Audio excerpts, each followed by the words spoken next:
Bhava means attitude or aspect.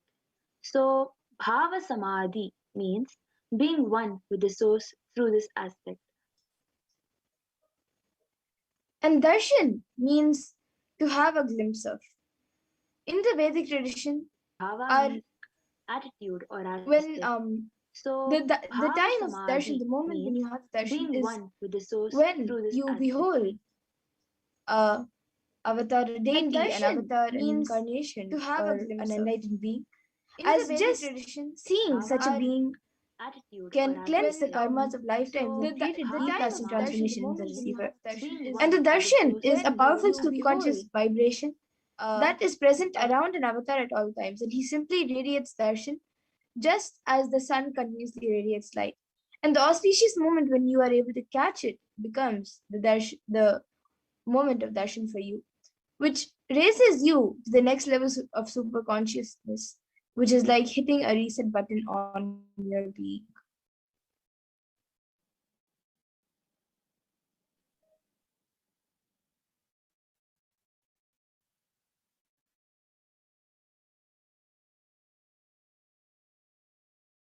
So signs of Bhava Samadhi Darshan, where the divine cosmic beings are real. They manifest from Kailasa, the enlightened time-space zone, through deities and incarnations. So the divine cosmic being manifests through Arshavatara deities in the temples and through the Bhava Samadhi Darshan, which is Nijavataras incarnations.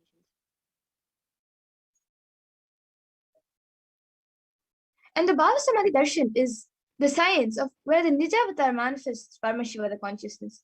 And it is where the formless, the being of Paramashiva, expresses through the Divya Sharira, the light body, and manifests as Nijavatara, the physical form, for us to experience Paramashiva.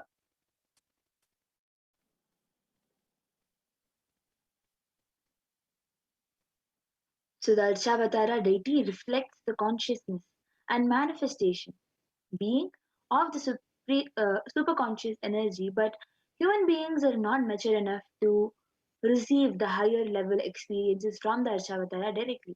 So the avatar, the physical down to bridge the gap and create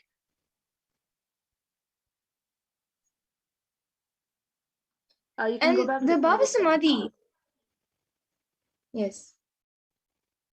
Yes, so that avatar, the physical embodied form, comes down to bridge the gap and create experience of the superconscious energy in all of us. And the Bhava Samadhi Darshan awakens the Kundalini Shakti, which is the latent potential energy in every human being, which is in all of us. And this influx of superconscious energy actually visibly slows down the aging process as well as improves immunity to disease and many more such superconscious breakthroughs. And during the darshan, the whole brain comes alive, turning into a superconductor for these superconscious energies. And these energies heal, empower, and transform all of our lives. So during the Bhava Samadhi Darshan, our neurons mirror that of the avatars. Mirror neurons activate and process all the observed moments or the information of the avatar just by seeing. And without moving, receive what is happening elsewhere through a process of direct observation, experiencing the superconscious energy radiated by the avatar.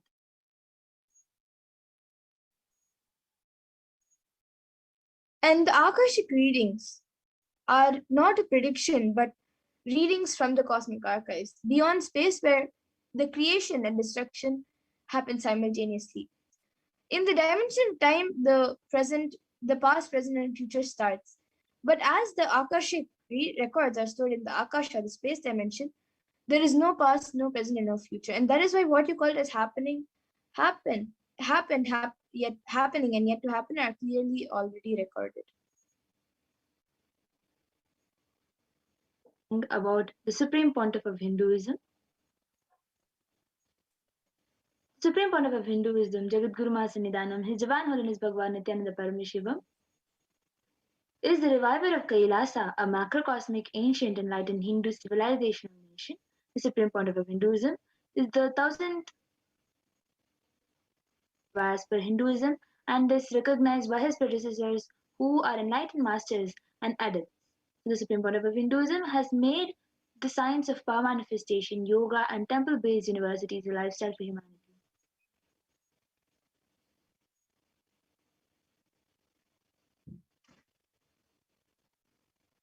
And the Supreme Pontiff of Hinduism is also ordained as the 233rd Guru Mahasannidhanam of Kanchi Kailash Sarvagnipitam, which is the Tonde Mandala Adinam, the incumbent emperor of Suryavamsha Saranga Samrajyam, and the present Mahamandaleshwar of the Mahanirvani Akada, which is the largest apex monastic order.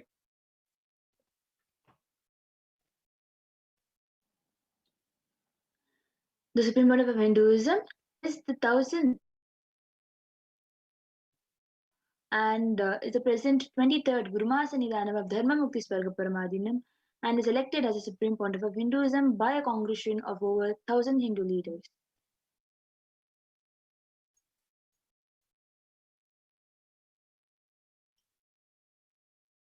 He is also revered as a teacher of Hinduism, the most prolific, most viewed, read, and watched. And he has authored 300 books and 10,000 articles in 3 different languages, which are English, Tamil, and Sanskrit. And these are translated in 50 languages with over 1,000 titles. And he has also over 20 million copies of books and articles, which are sold, read, and downloaded in over 10,000 hours of discourses. The Supreme Pontiff of Hinduism has also enriched 1 billion plus lives digitally and is respected as a commentator of all sacred scriptures such as Upanishads, Bhagavad Gita, Shiva Sutras, Brahma Sutras, Yoga Sutras, Ashtavakra Gitas, Jain Sutras, and many more.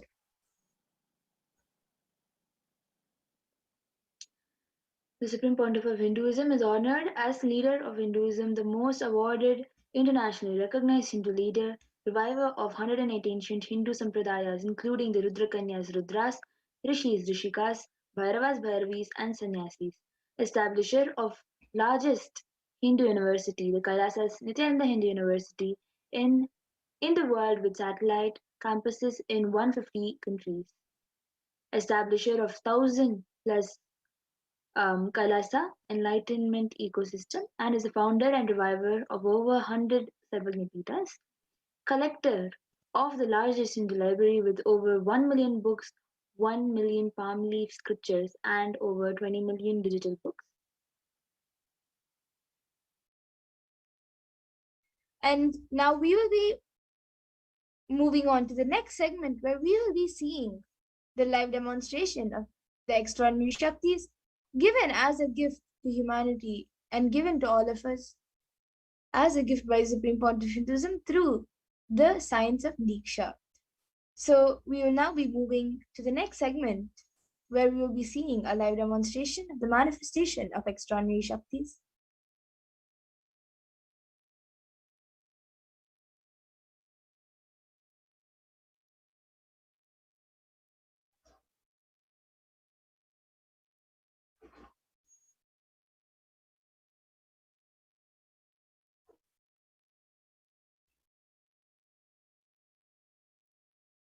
I request the NTV volunteer to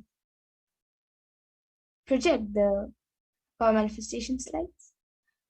And so today the Balasans and the Nityananda yogis and the initiate disciples of the Supreme Pontiff of Hinduism will be sharing with all of us, with all of you, the experiences and results of the extraordinary manifestation of the extraordinary Shaktis given to us through the Diksha and initiation by the Supreme Pontiff of Hinduism.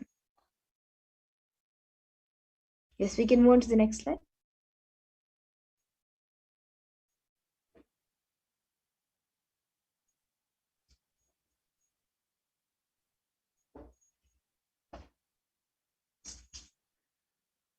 Yes, ma. Next slide.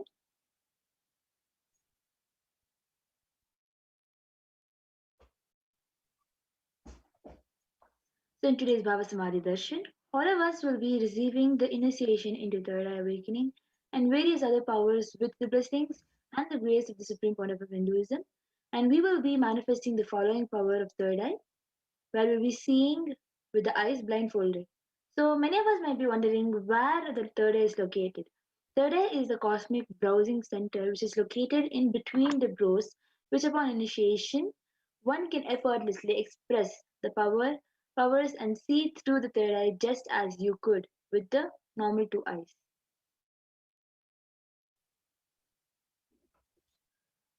And now let's see what are Shaktis. What exactly are these Shaktis that we are speaking about and how they work?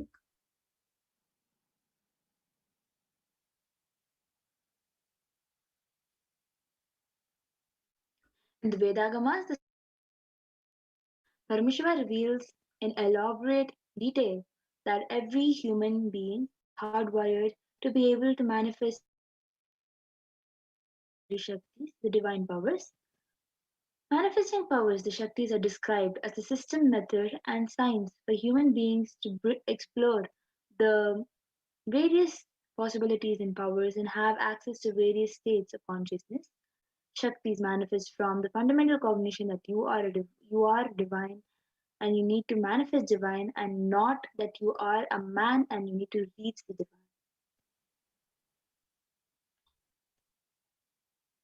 And many of us might have heard the term siddhis as a word used for the manifestation of powers. So let's look at the difference between Shaktis and siddhis as what Swamiji says. So Shakti is expressed from the space of enlightenment as a side effect of feeling connection with the divine and high integrity with the Guru, and are a source of enlightenment, whereas siddhis are powers that manifest from tapas or penance for enlightenment and are on the path of enlightenment.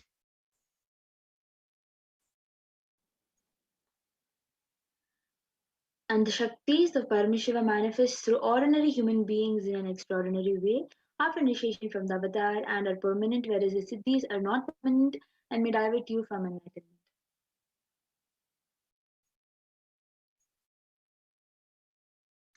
And the source of all these Shaktis, Parameshwara, is the primordial divinity in Hinduism, the ultimate reality and cause, which is self-effulgent, Swayam Prakasha, all-pervading, unchanging, beyond time, space, form, and causality.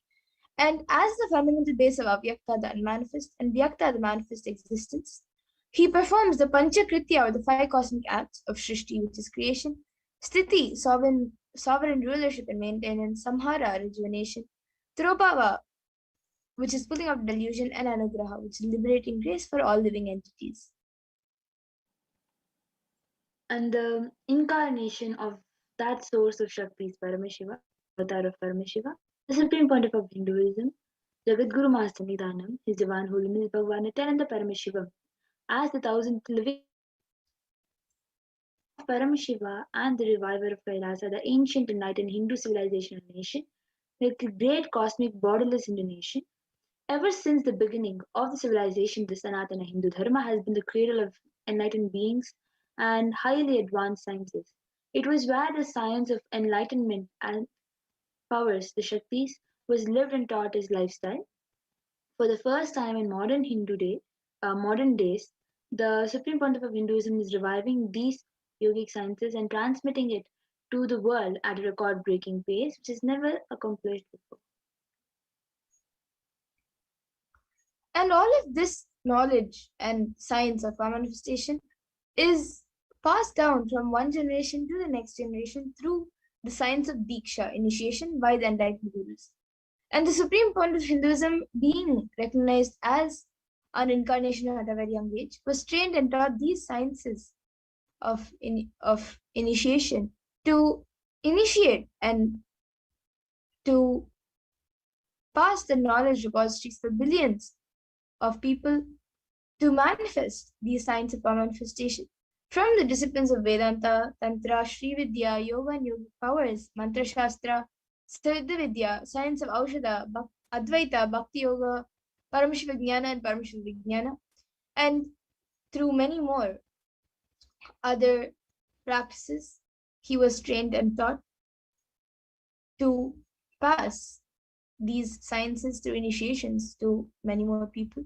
And you all can also see all the various gurus who have trained and taught the Supreme Point of Hinduism ever since he was young. And this is actually called the Guru Parampara, where from one generation it is passed down to the next.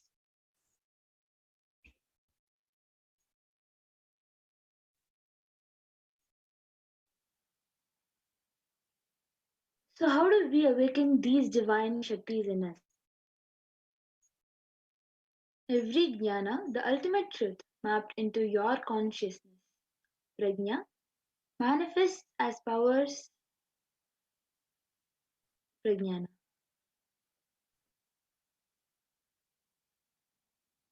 Diksha is the direct transfer of spiritual energy by an enlightened being So this is a through look, video on the science of word, or touch. The traditional Vedic book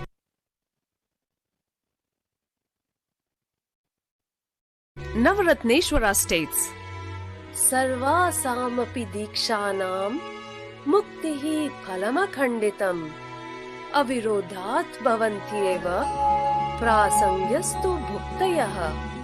The main benefit of all initiations is moksha, enlightenment.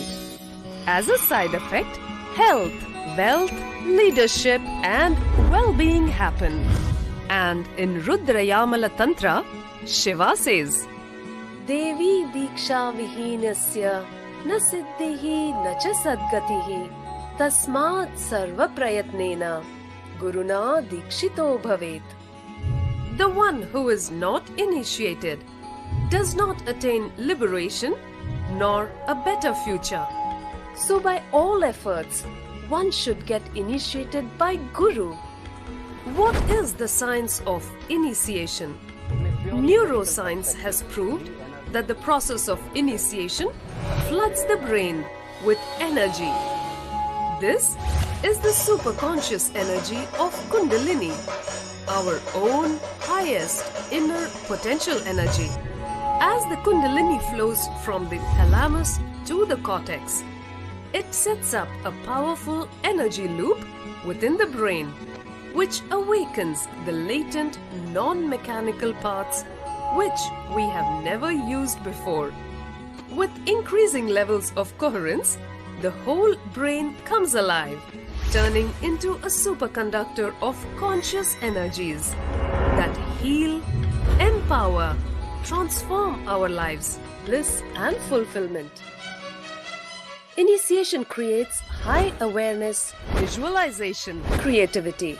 It also slows the aging process and improves the immune system. Kundalini awakening, healing experience, levitation, teleportation, materialization. Experience the power of initiation through a range of exclusive programs conducted at the ashram. Nityananda Dhyanapitham, Nityananda Nagar, Birdi, Bengaluru. Contact 97422 03311 82774 90091. Visit www.nityananda.org.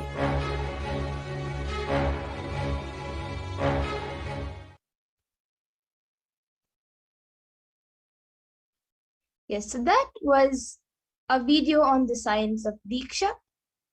And now we will be seeing how the science of power manifestation is authenticated through 4 aspects of evidences or pramanas. The first is the Shastra Pramana, which is revealed in the source scriptures. The next is the Apta Pramana, the experiences and authorities of Hinduism, the Vedic rishis and scientists who time-tested and verified the science.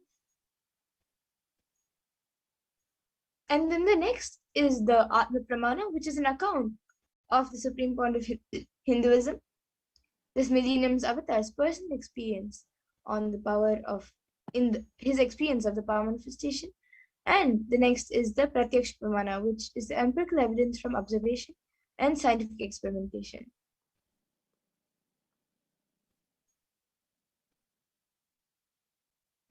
The Vedagamas are the living applied science. So the Vedas are the ultimate superior authorities for Hinduism and are pure science where the ultimate truths are explained. And the Agamas are the scriptures where the applied technology, the applied science is expanded. Vedas and Agamas together, the Vedagamas are given the status of Shruti as the Vedagamas are directly revealed by Paramashiva. They are the ultimate, eternal, unchangeable truths. And reference from the Vedagamas, these Shastras are the source scriptures and are in Sanskrit term called the Shastra Pramana. Yes, so now let's get ready to witness a very unique and exciting demonstration of the powers of third eye. So we'll be first getting into the power of third eye, which is seeing with the eyes blindfolded. And we will be seeing the 4 types of pramanas for this power. Yes, so the first is the Shastra Pramana, which is from the Vijnana Bhairava Tantra, Dharana 11. कपालान्तर्मनोऽन्यस तिष्ठन्मीलितलोचनः क्रमेण मनसोदार्ध्यात् लक्ष्ये लक्ष्यमुत्तमम्. The translation to this verse is, by fixing the mind on the inner space within the crown center and sitting stably without any movement, having the eyes closed in succession, by that stability of the mind and inner space through the power of the third eye, one directly sees the ultimate goal Laksham by having the vision beyond the sight, that is attaining the space of oneness with the source Paramashiva.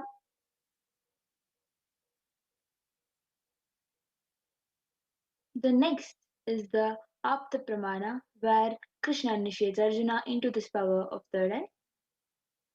Nato maam shakyase drashtumanenaiva divyam dadami te chakshuhu pashyame yogamaishwaram. Bhagavan Krishna says to Arjuna, my cosmic form with these physical eyes of yours, therefore I grant you divine third eye vision, behold my cosmic opulence. In the Hindu Purana Bhagavad Gita, Bhagavan Krishna initiates Arjuna into the power of third eye to behold Krishna's Vishwarupa Darshan, the vision of his cosmic form. The 11th chapter of Bhagavad Gita, which contains the description of Bhagavan Krishna's cosmic form, is completely narrated by Arjuna, and as Arjuna sees Bhagavan Krishna through the third eye. Inside and outside broke. You can pause the video, ma. So the Atma Pramana, where in Swamiji's own words, where Swamiji is sharing the first experience that I was able to see everything around me, above me, the whole 360-degree, 10 directions, below me, everything. I realized not only I was able to see, I was able to feel, experience all of that as me.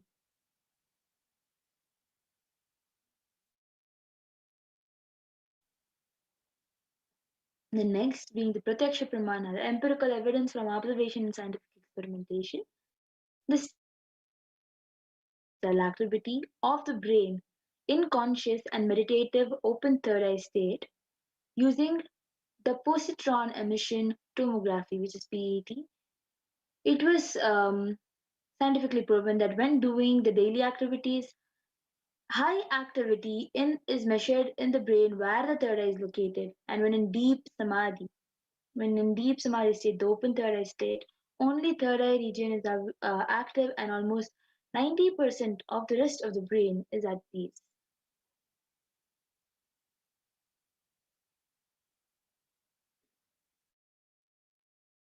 The Sakshi Pramana. This rare sacred science of third eye awakening is being made available to humanity for their ultimate enrichment in conscious evolution by the Supreme Pontiff of Hinduism as a living incarnation of Paramashiva. The Supreme Pontiff of Hinduism embodies the most profound yogic states that surpass all bounds of time, space, and matter. The Supreme Pontiff of Hinduism is gifting this pure, great science of third eye awakening along with many other spiritual sciences through initiation, which is Diksha. Millions of people have been initiated by the Supreme Pontiff of Hinduism and are experiencing the profound results as extraordinary power manifestation in their everyday life. So now we will be having the live demonstration of the Sakshi Pramana disciples of the Supreme Pontiff of Hinduism.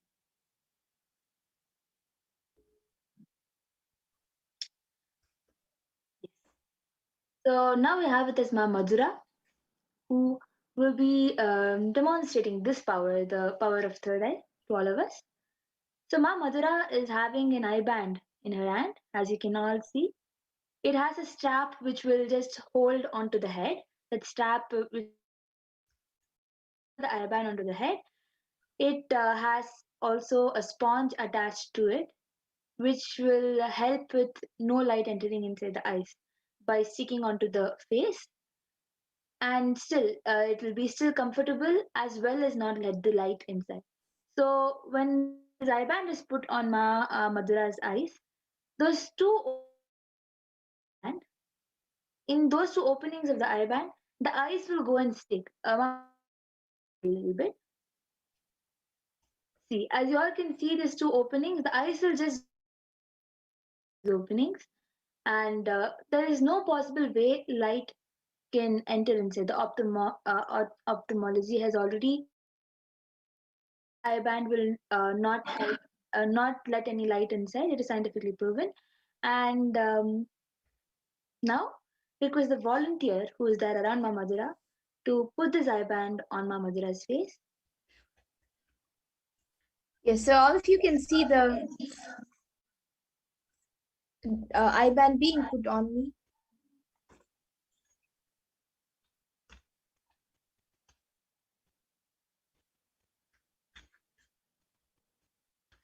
So now the volunteer is placing it on the nose so that it will be covering properly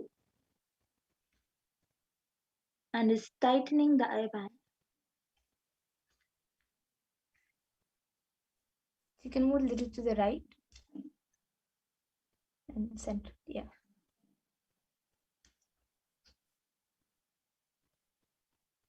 So as you all can see, the eye band has been put tightly on top of the face.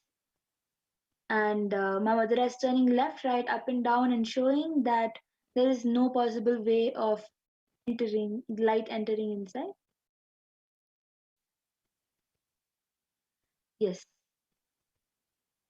So then with this, whoever wants can comment whatever you want in the YouTube comment section. And the YouTube channel. You can post anything you would like me to read in the comment section.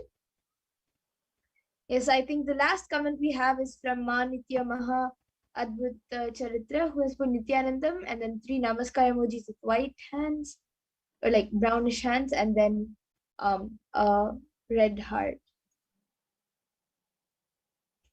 And anyone else who would like to put in your comments, you can put a sequence of emojis, numbers, words, sentences, and you can even put something that doesn't even make sense or something which you would like me to read, any scientific word. And yes, we have another comment from Nitya Gobamananda Indira, who has put, I feel blessed to be here. Yes, Ma, you are surely blessed with the grace and blessings of Swamiji. It is not a coincidence that you are here. Only with Swamiji's blessings, you can even be here. And we have another comment from Saranka Vidyakaran, who Manitya Lalatakshananda, who has put Jivan Mukti Bhashya is the book to read, the Chaturmasya, and then a rose emoji and a emoji with 3 books, with a yellow book, blue book, and a green book.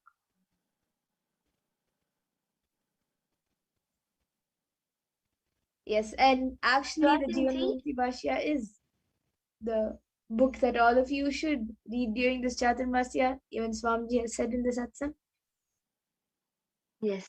So as you all can see, the comments are being projected, just like how Ma Madhura started reading.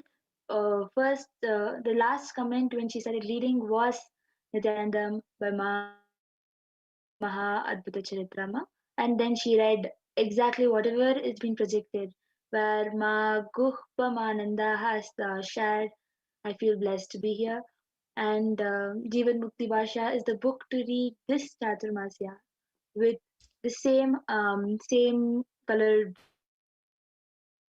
As you all can see exactly what Paramashiva revealed to Ma Madhura and what people have been commenting in the YouTube section is exactly the same.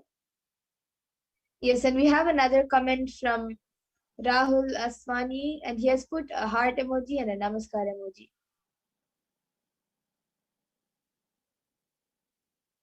And anyone else who would like to comment, you can put any scientific words which you think I may not be able to read or I may not be able to pronounce. But even if I'm not able to pronounce it, I can read the spelling out and I can tell you what it is. So anything Also, you would like to some read, it other can languages. even be a language, yes, a different language, anything you would like me to read.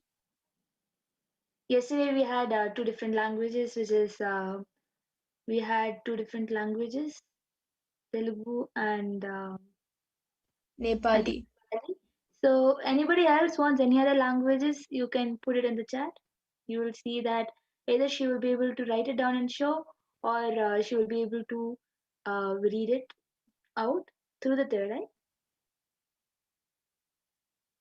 Yes, so we have another comment from Saranka Karan, Manitya Lalatakshananda. She has put two heart emojis, two namaskar emojis, then a Trishul emoji, and then a heart with a dot under that type of emoji. And then we have Manitya Mahadvita who has put something in, I think, Chinese.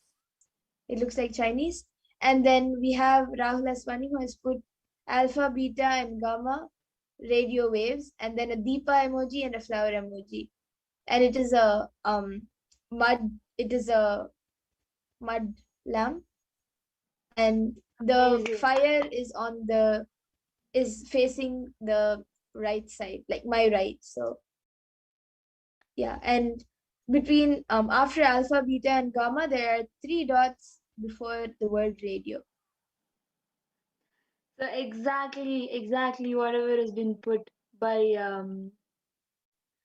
Rahul Ashwaniya, which is some scientific terms. Exactly, that is what Parameshwar revealed to my mother also. And yes, and I think we have another comment from Saranka Vidyakaran Mantilalatakshananda. She has put something which I think is Gujarati, if I'm not wrong. It is some North Indian language. And then we have another comment from Rahul Aswani who has put a thumbs up emoji and a smiley emoji. Maybe Ma Saranka and Ma Mahadvita Chetra, maybe you both can get back in the comments about what language it is. And yes, now Ma Saranka has again put, I think, something in Kannada. She has typed a word in Kannada. Yes, so as you all can see, Mas has put in another language, which I think is, as my mother has said, Parameshwar revealed to her as Gujarati. Rahul Ashwaniya has put thumbs up and a smiley emoji. And Ma has put in another language, which is Kannada. Yes, and all of you can also get back in the comment section.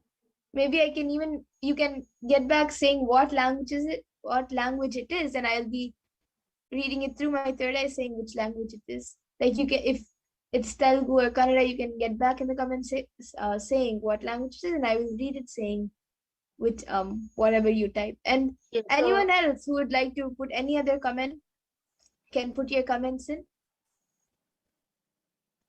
Yes. You can actually put the language, and Ma Madra will read what language you have put in. Yes, and Ma Saranka has now said yes, Gujarati and Kannada. Amazing. So, and then Ma Advita Chaitra has said yes, it is Chinese. Amazing. So, Parameshwar revealed to Ma Madra and the third eye the languages of whatever has been put in the comment, and saying, you can all see in the comment which I've projected, where they have gotten back saying yes, it is that language, and exactly whatever Parameshwar has revealed. Anyone else who would like to put in your comments before we move on to the next power?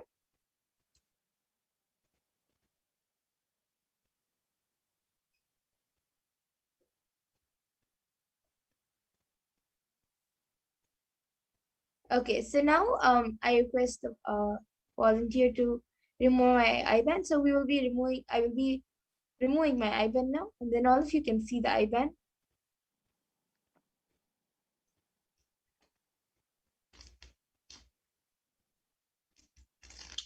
So as you all can see in front of you, the IBANs are being removed. It is the exact same IBAN that was put on Mama Madhura's face.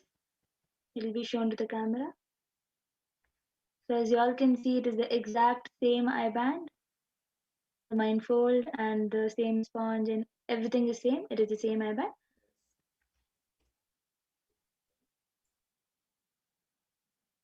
So then with this, we'll be entering into the next power, which is the power of body scanning. Request the NTV volunteer to project the body scanning slides.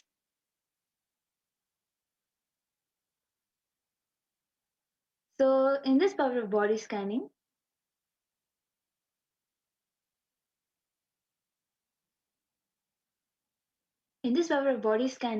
one awakens to the ability to scan illnesses, diseases, medically diagnosed issues, and provide solutions through the awakened third eye.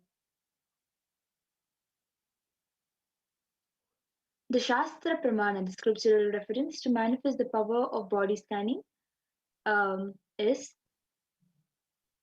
Swadehe Jagato Vapi Sukshma Sukshmatarani Cha Tattvani Yani Nilayam Dhyatvante Vyajyate Para. Bhagavan Parameshwar says, cognize deeply that from the subtle to the subtlest constitutive principles of your whole body Swadeha, or of the whole universe simultaneously consist of the essential reality. They are being absorbed in their source cause Paramashiva. By the experience of such restful awareness, one becomes complete from all thoughts. PARASHAKTI is revealed.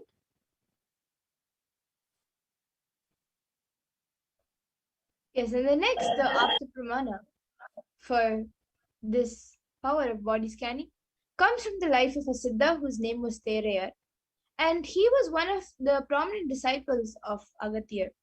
And one day a man suffering from severe headache comes to Agathir for healing.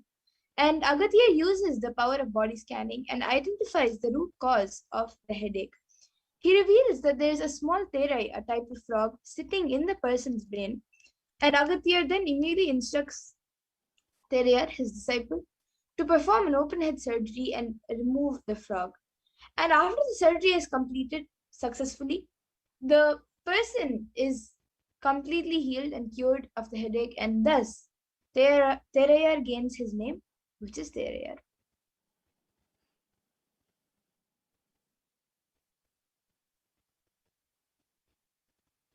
So the next is the Atma Pramana, where account of the Supreme Pontiff of Hinduism, Jagat Guru Maha Sannidhanam Bhagwan Nityananda Parameshwaram's life, that on the 22nd December 2019, the Supreme Pontiff of Hinduism, His Divine Holiness Bhagwan Nityananda Parameshwaram, revealed how Swamiji uses the power of only when I had the multiple compound hand fracture, I was forced to go for surgery and therefore for medical checkups related to that. At that time, they detected heavy metal quantity in my different organs.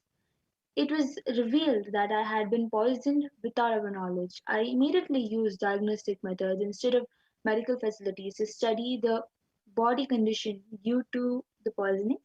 Through body scanning, I found out what the problems, imbalances had happened and where the balances had to be done. I used allopathy as the second opinion to verify my findings. And all of you can also see the Sakshi Pramana, which is the experiences and results of the extraordinary manifestation happening through initiate disciples of the Supreme Pontiff of Hinduism. So you can see that few of the initiated disciples have shared their experience of this power manifestation, where they have manifested the power of body scanning and they've shared it on social media. So you can see screenshots taken of that. And now we will be witnessing the power of body scanning live being done. So anyone who would like a body scan can put your comments in the YouTube comment section and we will be doing a body scan for you.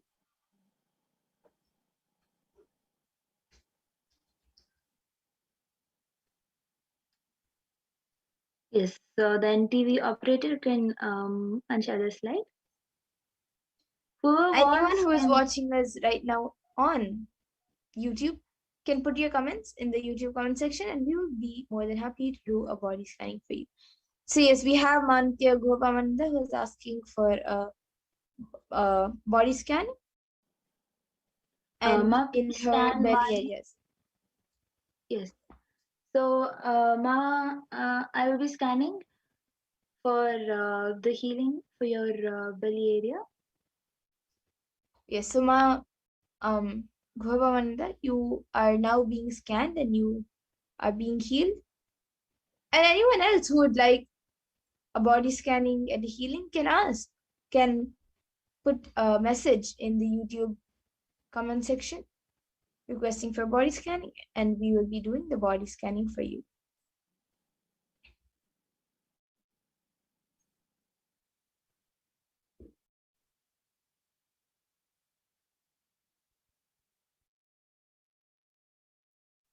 Yes, and I see Ma Saranka has asked, could you scan my body and tell me what my root pattern is? Yes, Ma. Now I will be scanning for you.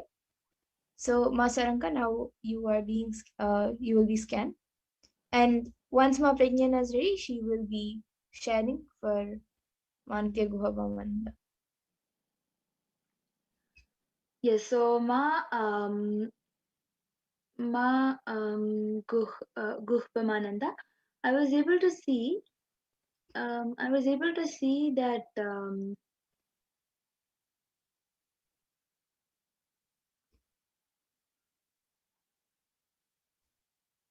in the belly area there is some sort of pain or the poking feeling that that you're having, and the solution I was able to see for the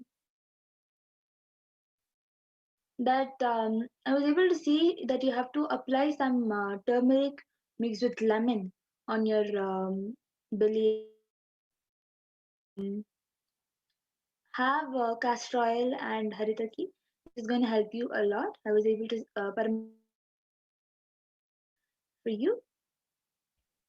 You can get back in the chat, Ma.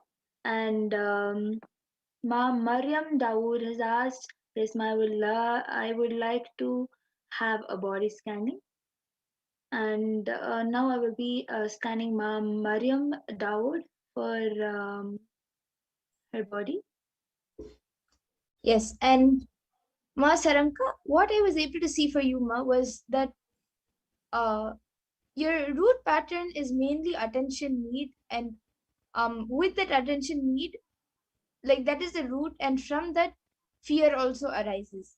So I was able to see these two as the main things, and for completing with that, this has all root patterns get formed before the age of 7. So like I was able to see the exact age when you develop a pattern for attention seeking, attention need, and like fear was around the age of 4 when you were, and like when you were going to become 5. That was around the time when you developed the pattern for attention seeking. And from that time, it's like if you don't get attention, then you feel that you have done something wrong, or you have done something that you are not getting attention, or people are not looking towards you, or telling you anything. So that is what affects you even in your day-to-day life. And even because of that like thought current, and because of that root pattern, thought current that you have also is based most of the time on like how you can get more attention, or more how people can be with you more, and how you can get more attention. So if you see, actually even in your day-to-day life, at different points it is going towards that again, and that is also affecting you physically. I was able to see it's mainly affecting your stomach, and also it is also affecting actually your all the 7 chakras. It's affecting that. And I was able to see, if you do the root pattern completion, intensely do the root pattern completion which Swamiji gives, And if once you've done that intensely, I was able to see that you will be able to start manifesting powers. And the first power that you will be able to manifest will be remote vision. Remote vision and third eye reading. So these are the two powers which I was able to see will start immediately manifesting. And along with that, you will also manifest consciousness over matter. So you will start manifesting these three powers like really good if you do an intense root pattern completion, especially with attention, need, and fear. So this is what I was able to see for Yuma. And yes. Now I'll be scanning for Mahadbhuta Charitra has asked to scan and tell why she finds it hard to motivate herself. So yes, Ma, now I will be scanning you. And Goba Manand has also gotten back saying, yes, I do have poking pain in my belly and also scan my root pattern. So yes, Ma, you can, once you have shared, you can maybe scan the root pattern from Auntie Goba Manand. And Ma Saranka has also gotten back saying, okay, Ma, okay, thank you so much, Ma. Yes, it makes sense, Ma. Okay, I will do that. So now I will be revealing what Parameshwar revealed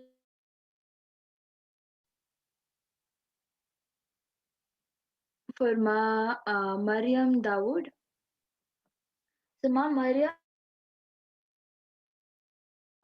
you have very dry and kind of weak scalp and really dry. I was able to and not so much, but really painful cracks on your foot.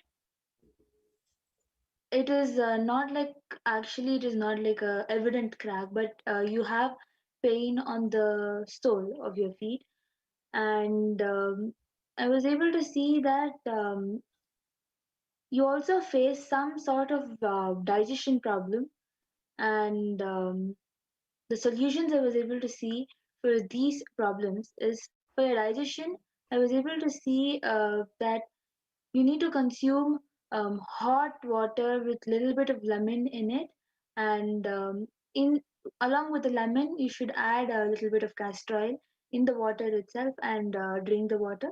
This is a solution I was able to see, and I was able to see for your hair that you need to apply some curd and haritaki mixed together on your scalp and apply some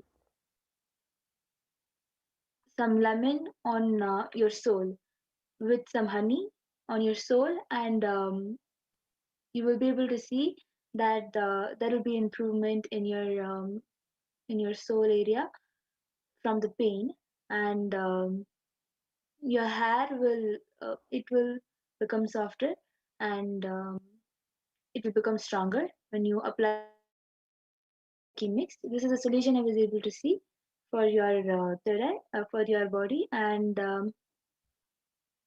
next, Ma Gubamananda has also asked for a root pattern scanning, which we will be doing. And Yadnesh Dargalkar Aya has asked for a body healing. So that will also be done. Yes, so when I Mahadbhuta Charitra, what I was able to see for you was the only thing which is blocking you in why you're finding it hard to motivate yourself is because you're not taking a strong decision and a strong step to motivate yourself. Continuously remind yourself, chant Mahavakya, and tell Swamiji to flow through you. Ask Swamiji and connect in oneness with Swamiji, and as Swamiji flowing through you, motivate yourself. So this is what I was able to see for you, Ma. Yes, so and Ma Gubamananda, I was able to see that your root pattern goes back to you feeling scared of disappointing your loved ones. For example, you are scared that your mother will become disappointed. You were scared that your mother will become disappointed if you do not study properly. It goes back to when you were just 7 years old. When you were studying, you were having this fear that what if I do not study properly? What will my mom think? You have the fear. The root pattern is that you have fear of disappointing the people who you love the most. This is the root pattern I was able to see, and the completion I was able to see is doing the Samskara Dahana Kriya. You can get the Samskara Dahana Kriya from the website and do the Samskara Dahana Kriya in front of the mirror and with your with your parents and with the close ones, and complete this thought pattern, and you will see that it will be really helpful when you do the Samskara Dahana Kriya.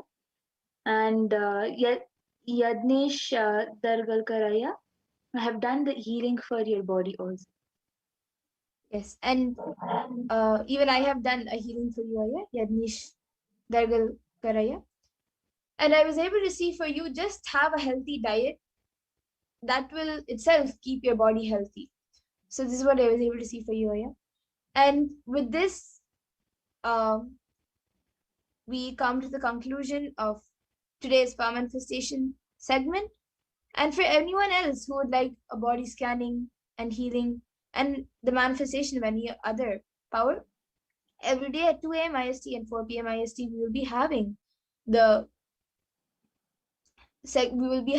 various sessions where we will be learning many things about the PARASHAKTI, and we will also be having the power manifestation as we get ready for the PARASHAKTI Akash readings. So you all can join us every day at 2 a.m. IST and 4 p.m. IST again.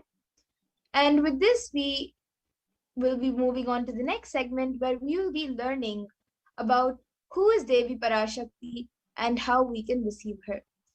So I request the NTV volunteer to please project the next set of slides.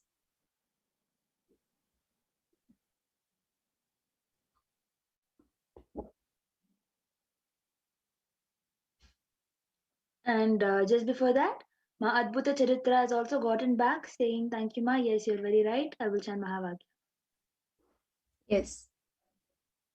So now in this next segment, we will be learning about divine feminine consciousness and who is Devi PARASHAKTI.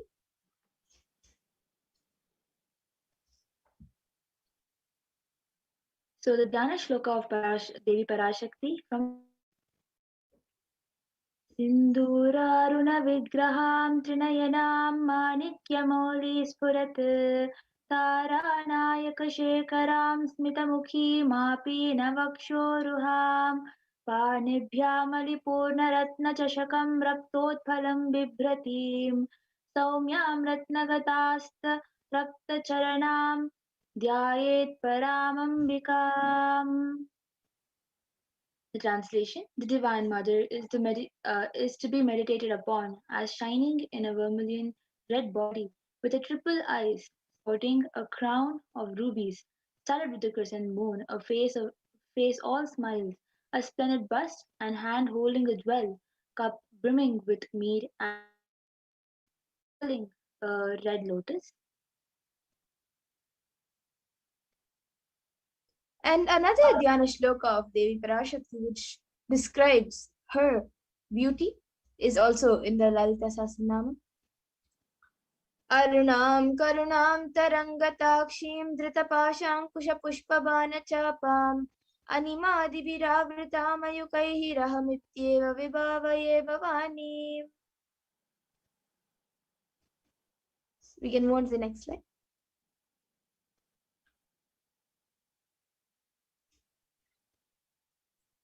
And the translation for this verse is, I meditate on the great empress. She is red in color.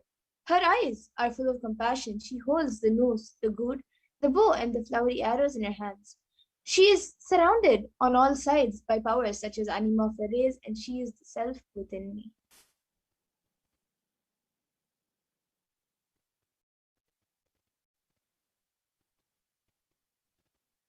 Devi, the ultimate pure feminine consciousness, PARASHAKTI, is the cosmic mother. It is her cosmic womb from which billions and billions of universes comes out and goes in. Source where the Big Bang and black holes go on. PARASHAKTI is the source energy, source power from which all of us came, in which all of us are even now, and in which all of us are going to merge.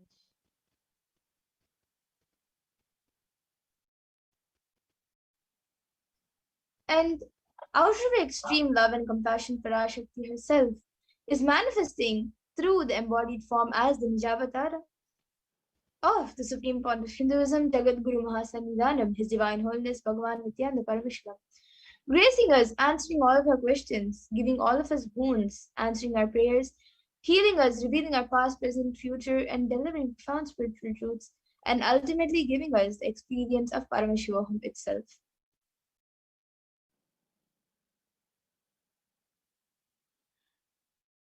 Of Devi PARASHAKTI herself, raising as Omkara, expressing as Vedas and Agamas, blossomed as Hrimkara, filled as Parashodasi, living in 40 triangles. The Kailasa Swamini, who is in Kailasa Shripura Chintamani Parashodasi, sitting as part of Paramashiva, Parameshwari, who rules Parameshwari, Meenakshi. As Nityananda, I took Nijavatara here to give good boon to everyone, to bestow all goodness. Hiranyagarbhaswarupini, Brahmanda Yoni, Shami, Chandramauli, Rapala, Aparna, Uma, Parvati, Savitri, Navayavana, Samraja, Lakshmi, Parameshwari, Parashodasi, Meenakshi, taking the form of Nityananda, I came great compassion and blessing. Listen, people, to do good to all of you, I took the form of Nityananda and came down as Nijavatara.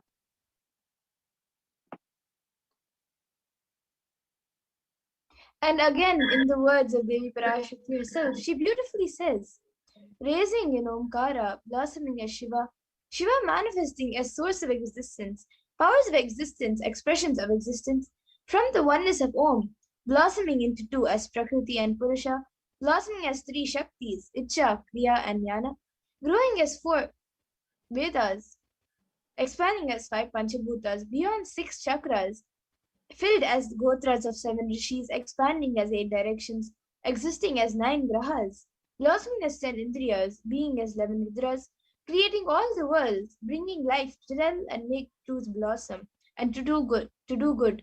Parashodasi, Meenakshi, taking the form of Nityananda, I came to bless every one of you.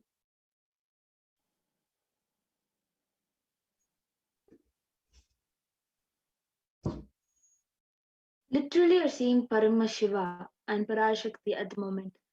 She is there in her screen, so always receive very traditionally. Keep one betel nut and one coin in front of the screen. What's Devi? Coin is considered a traditional dakshina. In the Hindu, it can be to the lowest value in the India. It can be even 1 paisa, whereas in the US, it can even be just 1 cent. I'm not trying to monetize. Keep even 1 cent. It's completely alright. So for 100 days, if you have the darshan, then it adds up to $1. And in India, even 1 paise is completely okay. And you can offer all of this to Devi.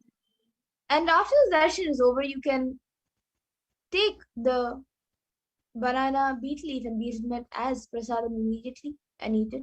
And the coins that you collect, you can send it to the LA temple for it to be used as for the further procedures. And for many of you might be wondering how this betel leaf and betel nut may benefit you. Swamiji says this betel leaf and betel nut may look too small, but in a few days you will realize how much it adds up to your sentiments. That really she is there. You will not take the Devi Darshan for granted. And the rituals will break your monotonous unconscious mentality and lifestyle and remind you and raise you to the powerful cognitions. It will break your unconscious behavior.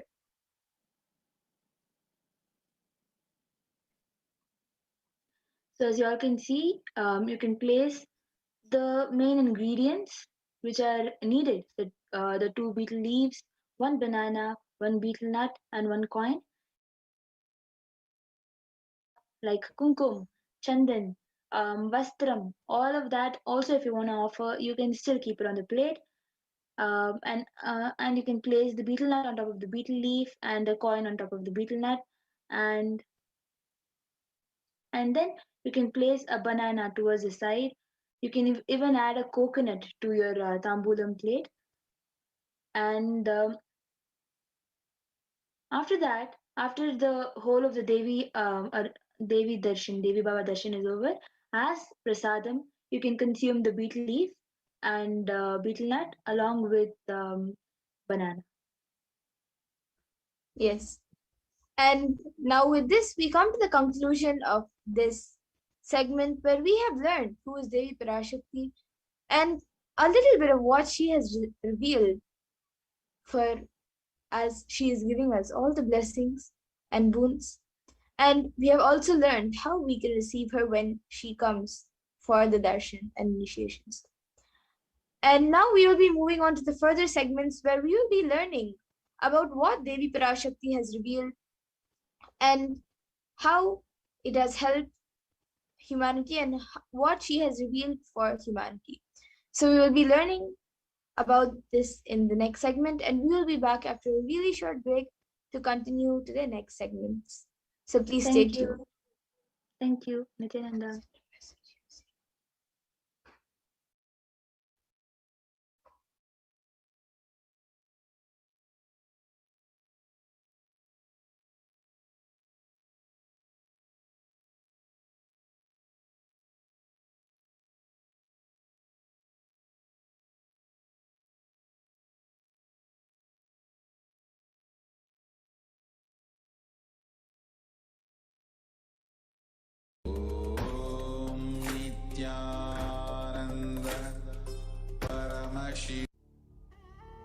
What I mean by the word e-Kailasa, listen intensely. Enlightenment ecosystem, literally enlightenment itself, in your own home, wherever you are. If you cannot come to Kailasa, it's okay. Kailasa can come to you. Kailasa coming to you is e-Kailasa.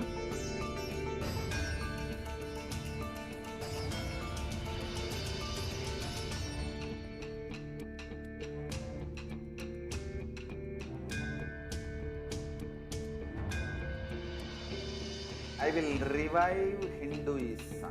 I am a Hindu revivalist, not by any revolution, but by evolution.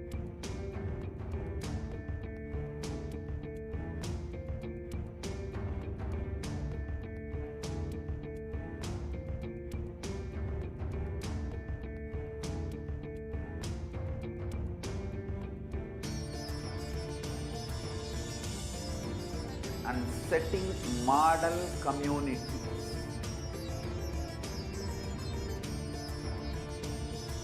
Kailasas, enlightenment ecosystems, Sarvanya Pitas all over the world.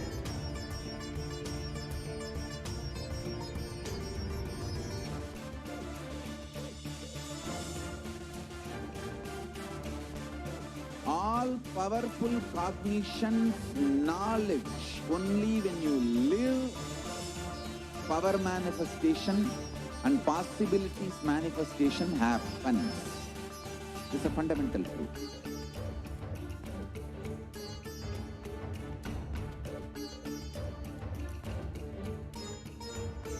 Hinduism cannot live exclusively as one sampradaya. No. All sampradayas of Hinduism.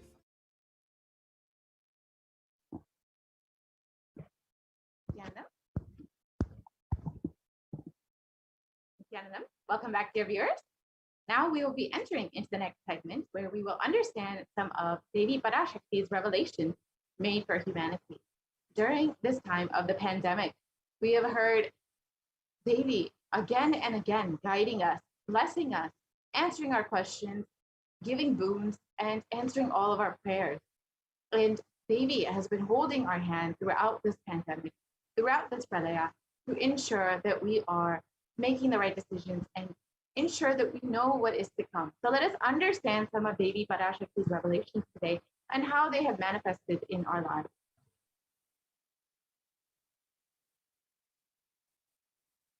The next slide, please. Out of his extreme compassion and love, the Supreme Pontiff of Hinduism is manifesting Devi PARASHAKTI herself and gracing us, answering all of our questions, attending to our prayers, giving boons, healing us, revealing our past, present, and future, delivering profound spiritual truths, and ultimately giving us the experience of Parameshwar itself.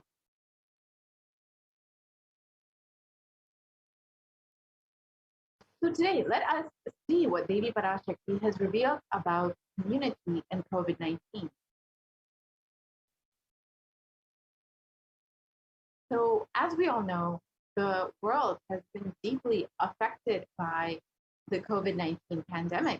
And we have seen over 186 million people infected with COVID-19, and over 4 million people have died since this pandemic has begun due to COVID-19. And the worst affected countries are the United States, India, and Brazil. And these numbers that we are seeing here are considered to be severely underreported, especially within India. So the actual number of deaths could be much, much higher. The actual number of infections could be much higher than what we understand. The New York Times has reported that the number of deaths within India alone could be 14 times what has been reported. So this is just a very brief understanding of where we are. However, it could be much worse. The scenario could be much worse. So let us understand what Devi has revealed about this COVID-19 pandemic and how it will affect the immunity strength of human beings.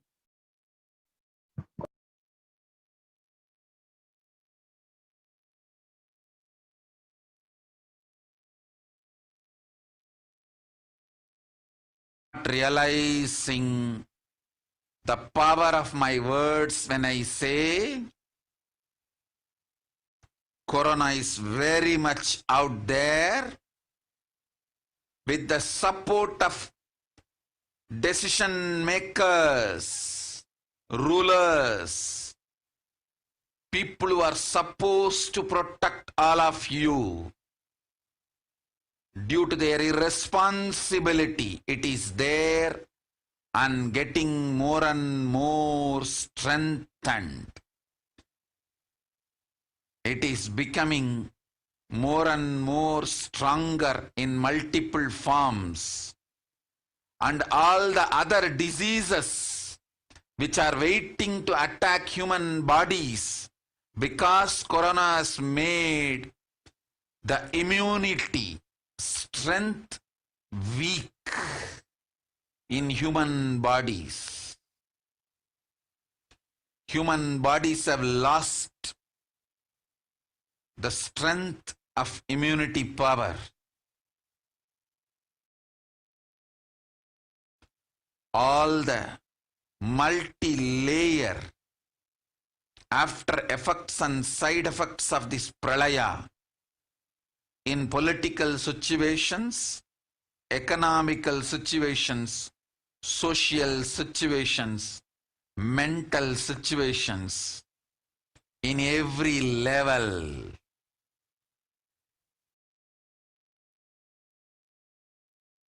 Cannot be described.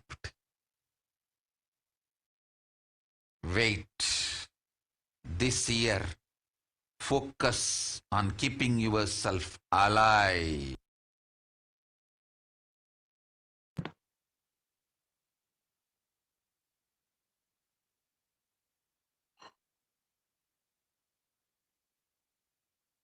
So let us reiterate Devi PARASHAKTI's words on the 18th of June, 2021. Still, you are not realizing the power of my words.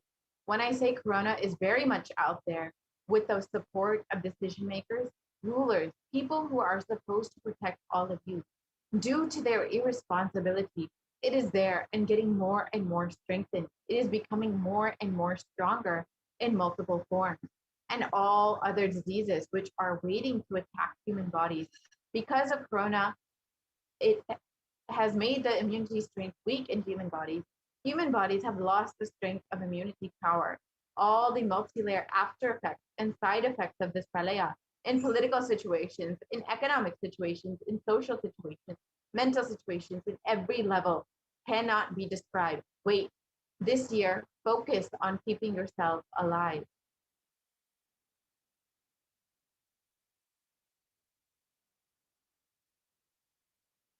So let us look at the three main revelations Devi PARASHAKTI has made in this revelation.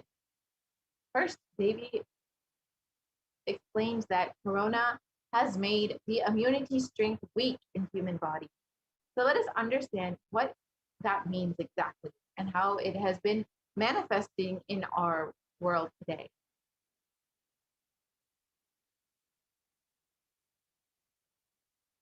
So it was reported in Science Daily on 29th of June, 2021, that new research suggests that a coronavirus infection actually alters the biomechanical properties of red and white blood cells, in some cases for months, a possible long explanation for long COVID.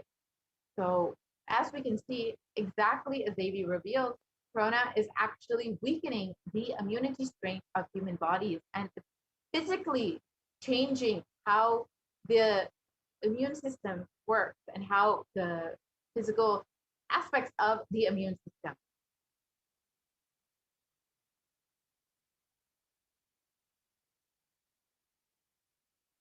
And the article continues on that COVID-19 significantly changes the size and stiffness of red and white blood cells, sometimes over months. These results may help to explain why some affected people continue to explain symptoms of long after an initial infection of COVID-19. And exactly as Devi revealed, people over the course of time will continue to experience the weakening of their immunity, the weakened immunity. And this is exactly explains how it is happening. It is COVID-19 is literally changing the size and stiffness of red and white blood cells, which is causing a severe effect on your overall immune strength, which is why many people continue to complain of symptoms such as fatigue, shortness of breath, and many other symptoms that are continue to exist well after the initial infection and recovery period. And in the Academy of Medical Science, it states that the way that the body defends against the virus is to recognize and neutralize it. However, in the Forbes, it was reported that Corona actually suppresses the immune system by disrupting the actions of the body's immune cells.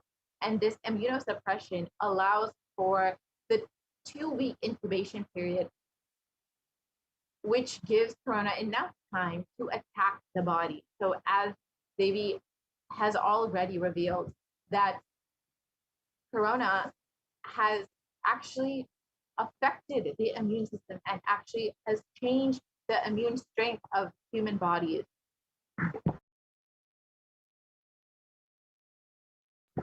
And it has weakened the immune system. So here, let us look at a typical timeline for someone who is suffering with COVID-19. Initially, the incubation period lasts from 0 to 5 days. And after that, they experience the prodromal period, which is between 5 and 10 days. And the acute infection is between 10 and 15 days. Now, this is the period where most people end up in the hospital or in the ICU. And after this 2-week period, many people are able to recover. However, many people also experience longer term symptoms and continue experiencing symptoms for months afterwards.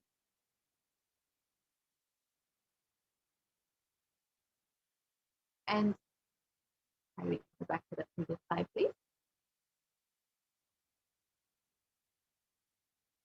Sorry, can we go back to the previous slide, please? Yeah. So further studies. Sorry, can we go back to the previous slide? We can go back to one more previous slide.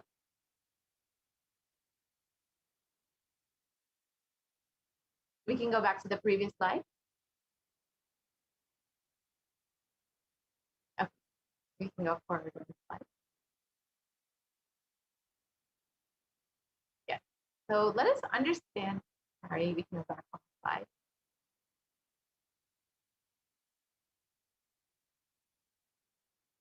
Sorry, can we go back to the slide with graphic with COVID-19?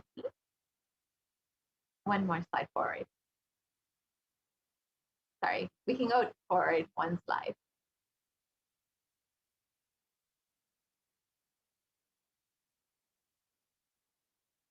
One more slide. Yeah, we can stop here.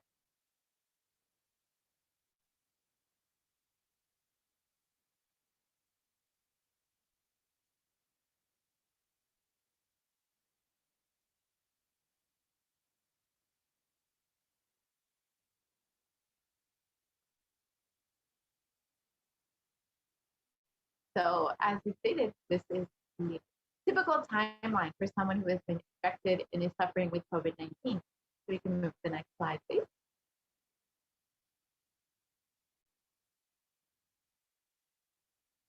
So let us look at COVID-19 in comparison with other deadly pandemics throughout history. If we can actually compare specifically with the HIV pandemic, which you can see on the far left side, we can see that the HIV pandemic has taken over 35 million lives over the course of 40 years. However, the COVID-19 pandemic has only been affecting humanity for the past 2 years, and it has already taken the lives of over 4 million people. And these numbers, again, as I stated earlier, are considered to be severely underreported. So we can imagine how many lives are actually been taken from this pandemic over the course of less than 2 years. Now, this is actually, if you consider, it's well within the range of the HIV pandemic, which has over the course of 40 years taken so many lives. So we can consider the COVID-19 pandemic as one of the deadliest pandemics that in recent modern history that the world has experienced.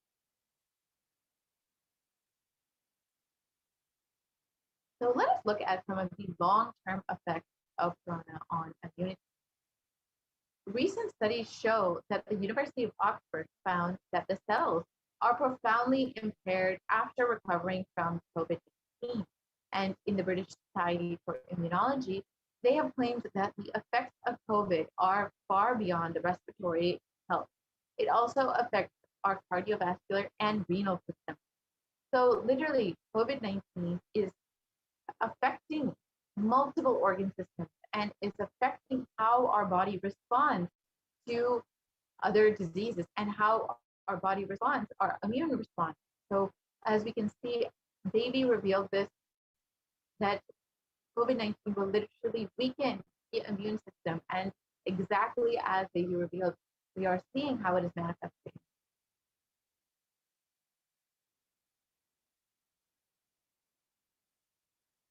And in a recent article, it stated that exposure to the disease COVID-19 causes symptoms in multiple organ systems across the body, and it is not limited to only the lungs and respiratory system, as was originally thought. In addition, patients are reporting chronic symptoms such as fatigue, shortness of breath that has lasted 4 months after the original infection, and this is exactly what is termed as long COVID. And as we have learned earlier, it is suspected that COVID-19 actually changes the immune system, that it actually changes specifically the red and white blood cells, the size and the stiffness of it.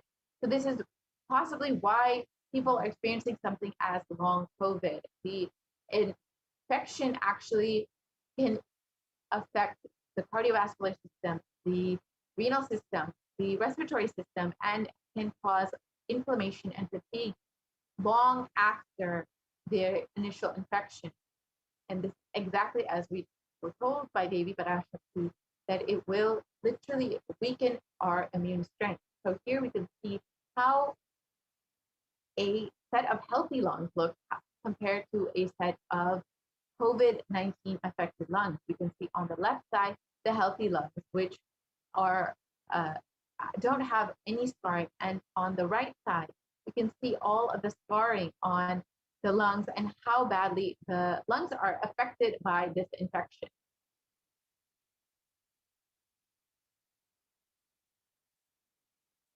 And the symptoms in the CDC, it was reported that symptoms can last weeks or months after the first initial onset of infection, and it can affect multiple organ systems that can include the heart, the lungs, the kidney, the skin, and the brain function.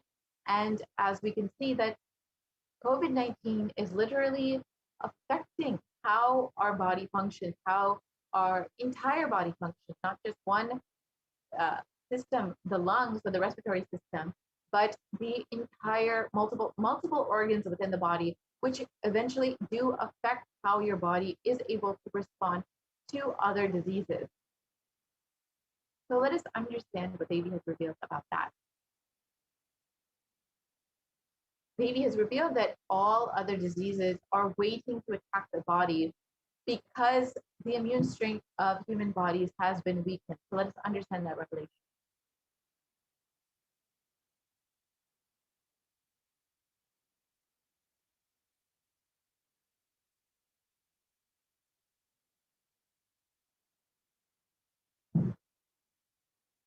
So as many of us have heard, black fungus, white fungus, and other fungal diseases have been sweeping the nation in India and have been primarily affecting COVID-19 recovered patients. And in one article, it was reported that over 9,000 cases of this rare infection were discovered. This was in early June. And as of recent, even more cases have been discovered. And in another article, it is found that over 90% of the patients who have been affected by black fungus are patients who have recovered from COVID-19 infection. So we can see that this black fungus, white fungus, and these fungal diseases are the diseases that are waiting to attack the human body because they are primarily affecting COVID-19 patients and people who have recovered from COVID-19. And the Supreme Pontiff of Hinduism has revealed that even if you have recovered, you are healthy again from COVID-19 after an initial infection, you are not necessarily protected. You will be susceptible to other diseases because of the way that COVID-19 has affected your body and how the immune system has been affected by COVID-19. And here we can see how exactly this is manifesting, how that so many COVID-19 patients who have recovered, who have survived COVID-19 are now being affected by black fungus, white fungus, and other fungal diseases. And here you can see the photos of people who've been affected by these diseases. And as many of us have heard, these rare fungal diseases have over a 50% mortality rate. So they are literally taking thousands and thousands of lives. So let us understand the final revelation made by Devi in this revelation. She stated that it is becoming more and more strong in multiple forms. So let us understand what exactly that means.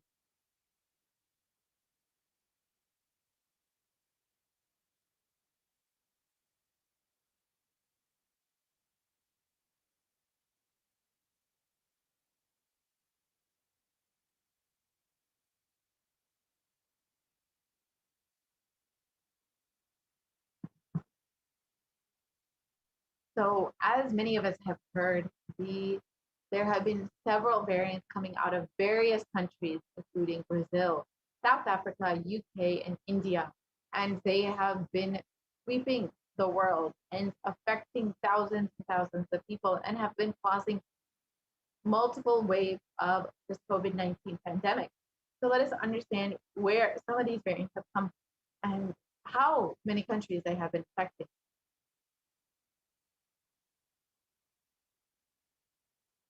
So the Alpha variant has come out of UK. The Beta variant has come out of South Africa. The Gamma variant has come out of Brazil. And the Delta variant has come out of India. And the Delta variant is one of the most highly transmissible variants and has been severely affecting the population in India. And viruses generally mutate, but in the case of COVID, we have seen that they are becoming more dominant. And as we can see, the variants that have been sweeping the world and affecting thousands and millions of people across the world.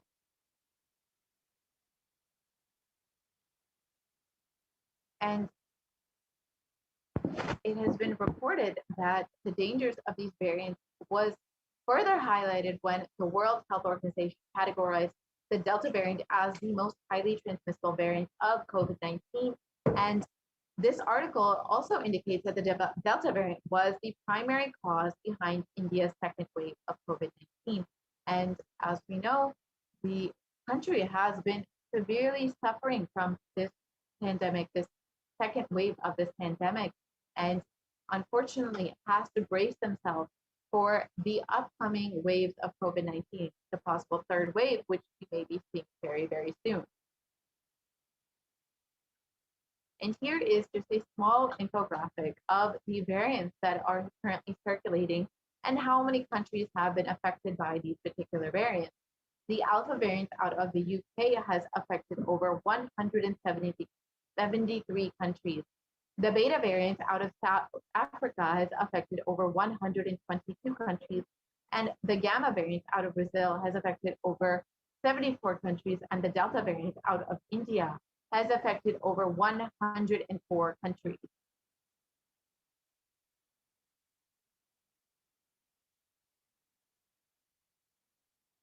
And other variants of COVID-19 have also been recently discovered, and over 4,500 sequences of the variants have been detected in about 60 countries. And these studies suggest that the Delta variant is about 60% more transmissible than the Alpha variant, which was much more contagious than the original strain that emerged from China. And the secondary attack rates have been known to be between 51 to 67% higher than that of the Alpha variant. And this is in regards to, again, the Delta variant, which has been severely affecting India over the past several weeks and months. And we are unfortunately having to prepare for other variants that may be arising. The Quantum News has already revealed that the Delta Plus variant and the Lambda variant will be very soon affecting India, and that will be even more transmissible, more contagious, more strong in affecting people, and will cause even multiple more waves to come. So it is highly advisable that we take heed to these revelations and protect ourselves as they be revealed. The only priority for this year is to keep yourself alive.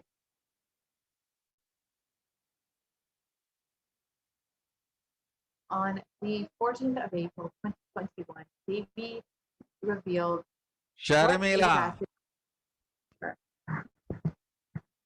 Corona. Yes, we can play this.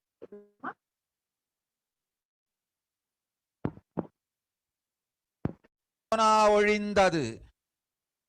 கொரோனாவை வைத்து அரசியலும் அழிவாட்டமும் செய்ய நினைக்கும் மனிதர்களின் சதிராட்டம் முடிய இன்னும் 4 ஆண்டுகளாகும்.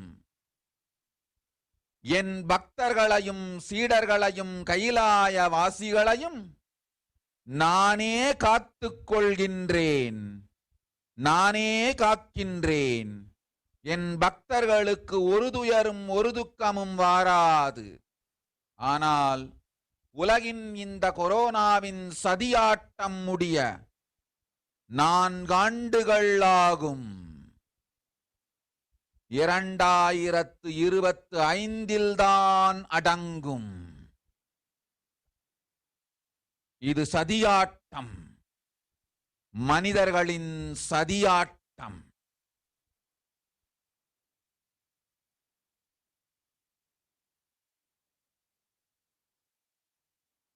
So let us understand Devi Parashakti's revelation translated into English.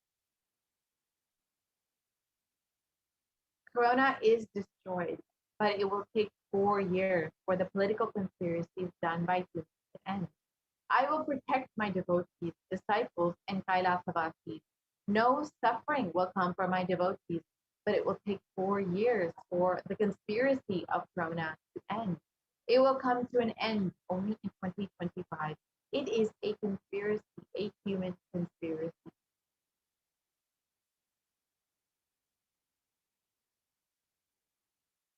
So in this article, it has been highlighted that it is likely that India will be experiencing a third wave of COVID-19 and that it is nearly inevitable. And it states that it will peak between October and November. Devi has already revealed that in Purusharta month, between the month between August and September, the third wave will be coming. And as for Devi's revelation, you can see that there is in fact more COVID-19 to be coming for India. And this article continues to say that if new variants are discovered, it could spread faster in this third wave. And as the Supreme Pontiff of Hinduism has already revealed, there will be other variants, the Delta Plus variant and the Lambda variant. And they will be a very serious cause for concern for India. So let us take heed to Devi Parashakti's revelations and guidance and see how we can help ourselves during this pandemic and pralaya.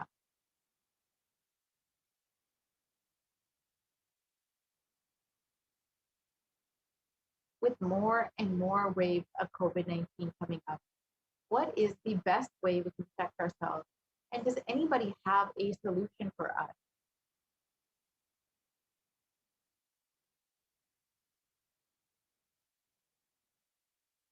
Kailasa is the only place that is safe, and the Supreme Pontiff of Hinduism is the only hope for humanity.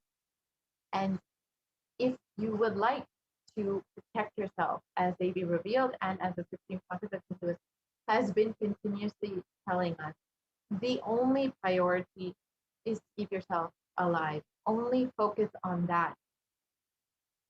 If you would like to protect yourself with multi-layer quarantine, if you're living in India, especially during this time, and you would like to protect yourself, you are able to protect yourself in one of the multiple Kailasas, the enlightenment ecosystem opened by the Supreme Pontiff of Hinduism for the sake of multi-layer quarantine.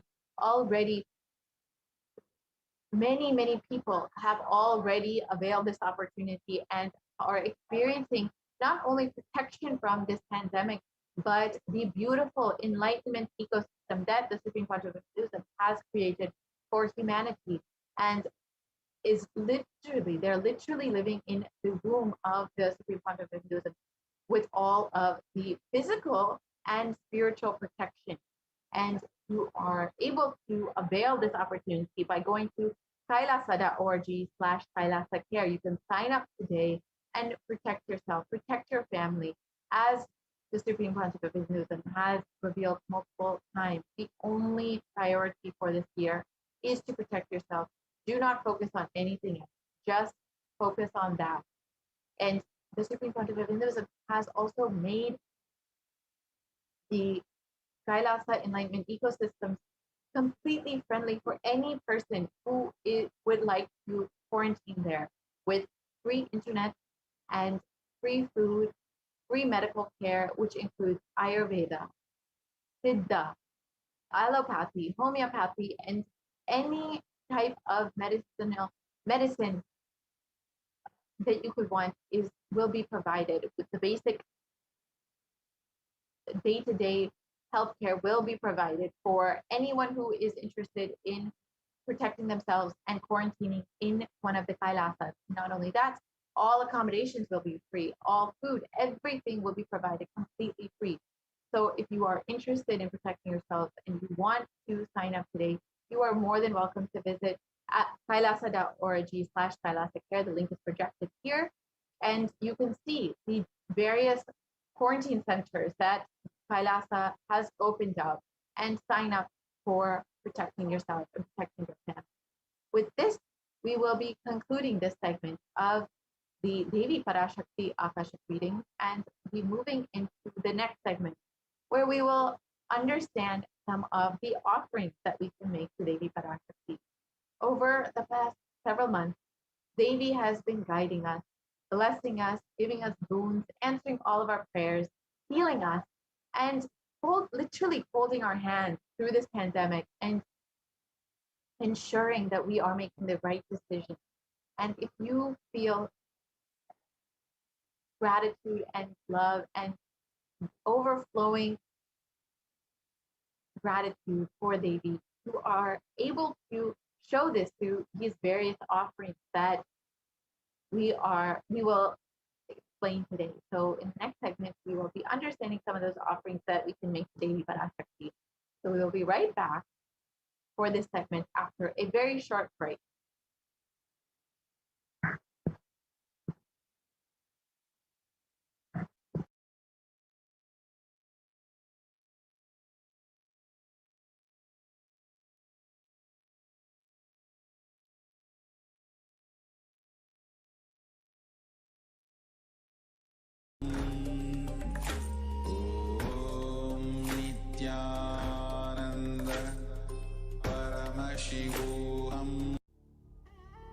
What I mean by the word e-Kailasa, listen intensely. Enlightenment ecosystem, literally enlightenment itself, in your own home, wherever you are. If you cannot come to Kailasa, it's okay. Kailasa can come to you. Kailasa coming to you is e-Kailasa.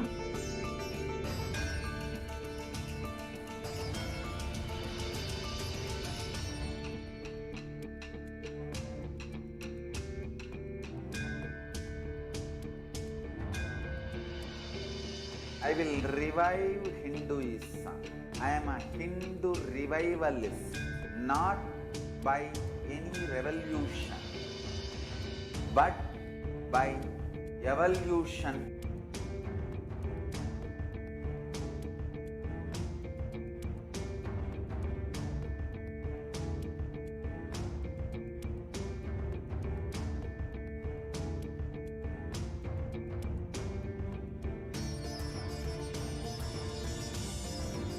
And setting model communities.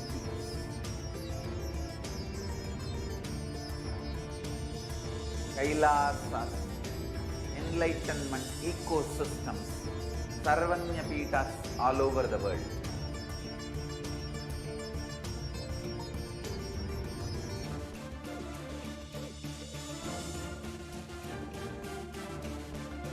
All powerful cognition, knowledge, only when you live, power manifestation and possibilities manifestation happens.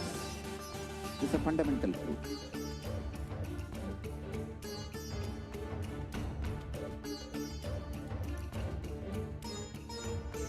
Hinduism cannot live exclusively as one sampradaya. No. All sampradayas of Hinduism is an ecosystem.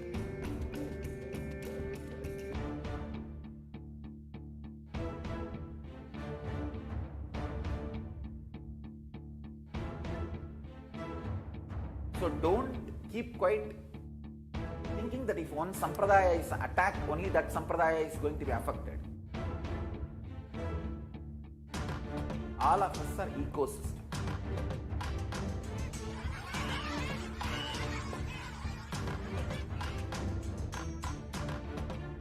I invite all of you to get involved and enjoy Hinduism by the principle of Dharmo Rakshati Rakshitaha. When you protect Dharma, Dharma protects you. We will make the whole planet flourish spiritually. The spiritual prosperity will happen to the whole planet. We all have to coexist together.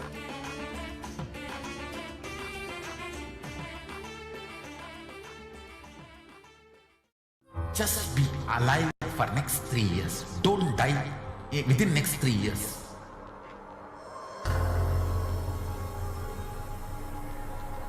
Just don't die within next 3 years. Be alive, somehow be alive. I'm working sincerely. I will reach you somehow. Somehow I will reach you. It's my commitment to humanity.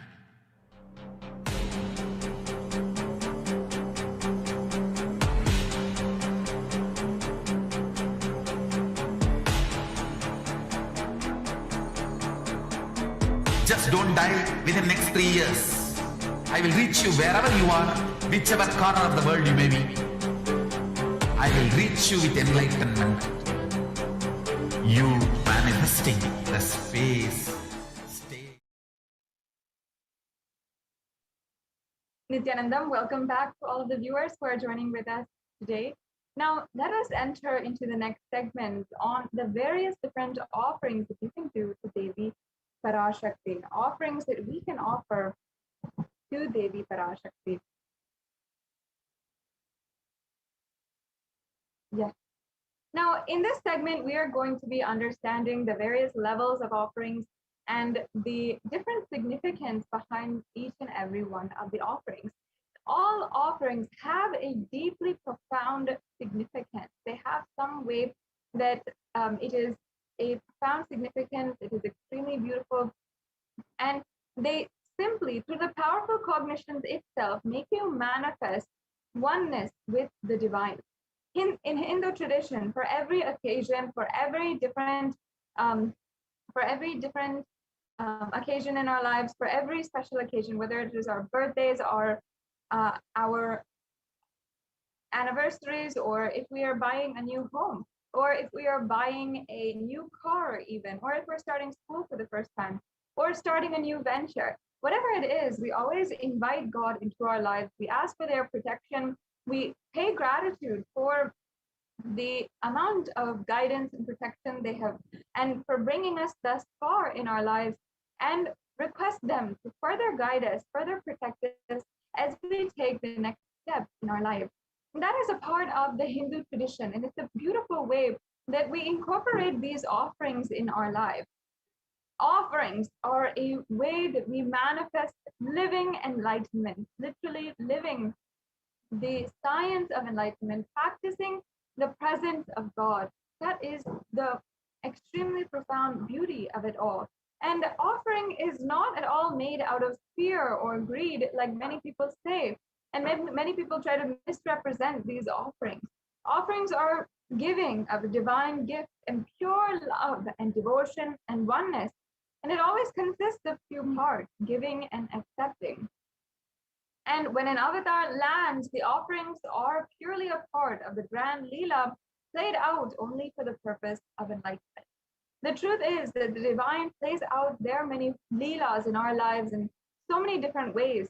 And through these offerings, we offer our gratitude and request humbly at their feet that they continue playing a huge part in our lives and giving whatever guidance that they have been giving, and guiding us more and more to manifest the reality that we want.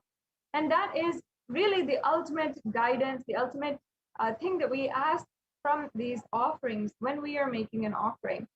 And more than we giving and we are trying to offer something, or we are trying to give a substantial amount of money, whether for whatever reason, more than that, the divine has manifested in our lives.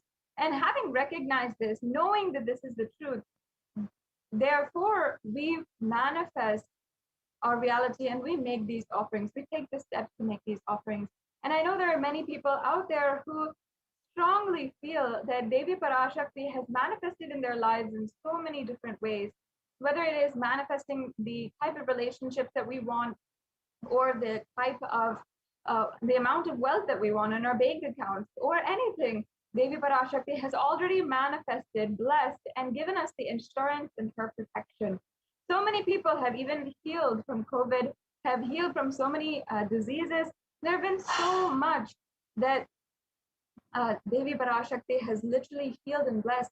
Many people even walking out of chronic illnesses and even lifetime or long-term addictions that they have been going through. And so many sharings also we have been seeing on NTV as well. And we have been able to interview the people who have had beautiful blessings from Devi PARASHAKTI. And if to those people, all of you who Devi PARASHAKTI has already showered so much in your life, there's thousands who have benefited and their lives have been transformed from the blessings of Devi PARASHAKTI. So you can, if you're out there and you really want to offer your gratitude to Devi PARASHAKTI, this is the opportunity. This is the different ways that you can offer your guidance. And even for the fact that Devi PARASHAKTI is guiding us, protecting us continuously, that is another beautiful reason why, if you need a reason for making these offerings, because Devi PARASHAKTI has already graced planet Earth in manifesting through the Nija Avatar, the Supreme Pontiff of Hinduism. Her energy has been made available on planet Earth, and she is literally giving herself to all of us. And out of our gratitude, we can offer our gratitude to Devi PARASHAKTI in this way. So as we are beginning this segment in today's program, and we want to make an offering, let us first chant the Dhyana Shloka for Manonmani, the very form of Devi PARASHAKTI who is seated on the lap of Paramashiva. Indu nivabeda karavahni nayanam syat pankajavaraabhaya japaksha sarayuktam angahima bhushana vichitravasanam syat tungamukutojvala manonmani swarupam. And the beautiful translation of this verse describes Devi as moon-like face, holding the Vedas or the books in hand, fire in eyes, and with a lotus flower gracing and blessing hands, in one hand with the Japamala, and the other beautifully decorated with jeweled ornaments and wonderful clothes and a shining bright crown. Her name is Manonmani. The next slide, please. Now we'll be chanting the next Dhyana Shloka. Dhyaye devim trinetram shashimi bhavadhanam vedahastam dadanam savye padmam varadamapare chavayam chakshamalam divyerabare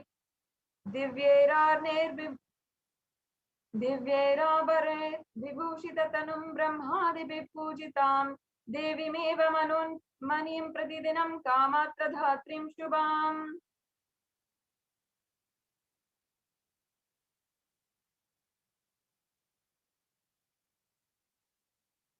Yes, and in this description,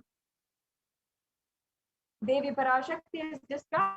I meditate on Devi with three eyes, glowing like the moon and holding the Vedas, lotus embracing with blessing embracing hands.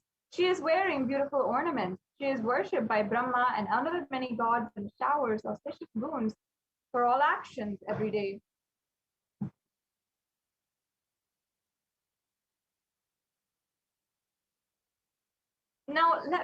Now we have invited and invoked the presence of Devi PARASHAKTI among us.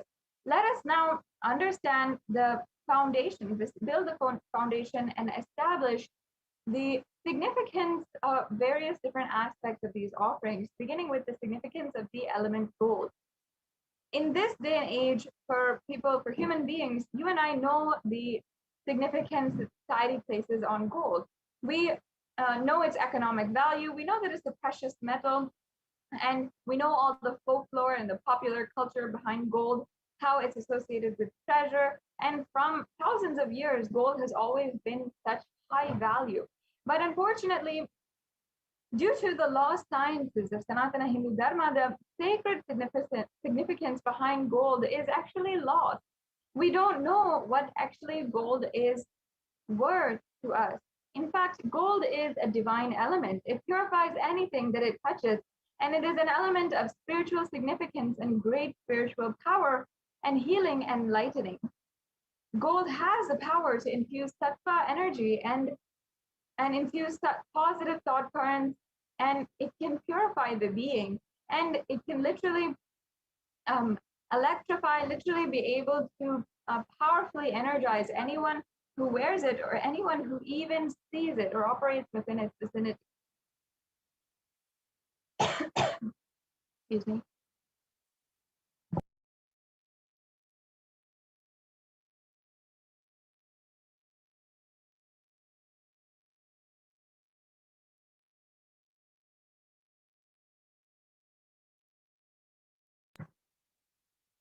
And gold is present in all of the Vedas, the Agamas, the Shrutis, Smritis, the Itihasas and Puranas.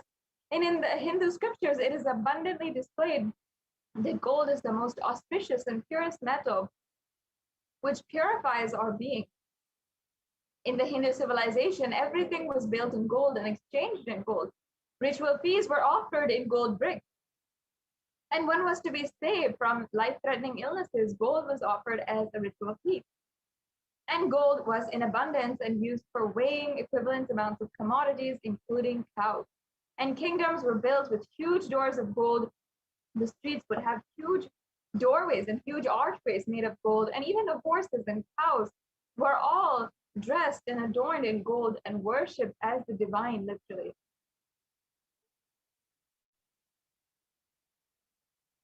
The next slide, please. Yes. And the Hindu civilization literally thrived on the banks of rivers of gold. The Indus River was called the Hiranyamaya, the river of gold in the Rig Veda, and the river Saraswati was called the Hiranyavartani in the Atharva Veda. Gold is the supreme element for offering gifts to the ones you love and revere, and temples are constructed and paved in gold. Deities are made in gold and decked and adorned in gold because it preserves the enlightenment energy. For thousands of years, it literally lasts forever. Now that we have established each and every aspect of gold, which is extremely profound, let us now go into the array of offerings that we have. And beginning with the E-Hundi offering. The E-Hundi offering is a beautiful offering which you can do for any amount. It's a general donation. And all of us Hindus know that whenever we go to the temple, we usually offer a few coins in the plate to the pujari, or we offer in the hundi, and that is a part of our sacred sentiment. Simply out of our gratitude for the divine gracing us, making themselves available to us on planet Earth. That itself is what we are so devoted to them for. And Devi PARASHAKTI is described as the one who adores and accepts all kinds of devotion when she is named as Bhakti Priya in the Lalita Sahasranamam. And there is a beautiful verse which I'll now be chanting from the Lalita Sahasranamam. Bhakti Priya Bhakti Gamya Bhakti Vashya Bhayapaha Shambhavi Sharadharadhya Sharvani Sharmadayini. Devi is fond of true devotion and is realized through true devotion. She can be won over through true devotion, and she removes all fears.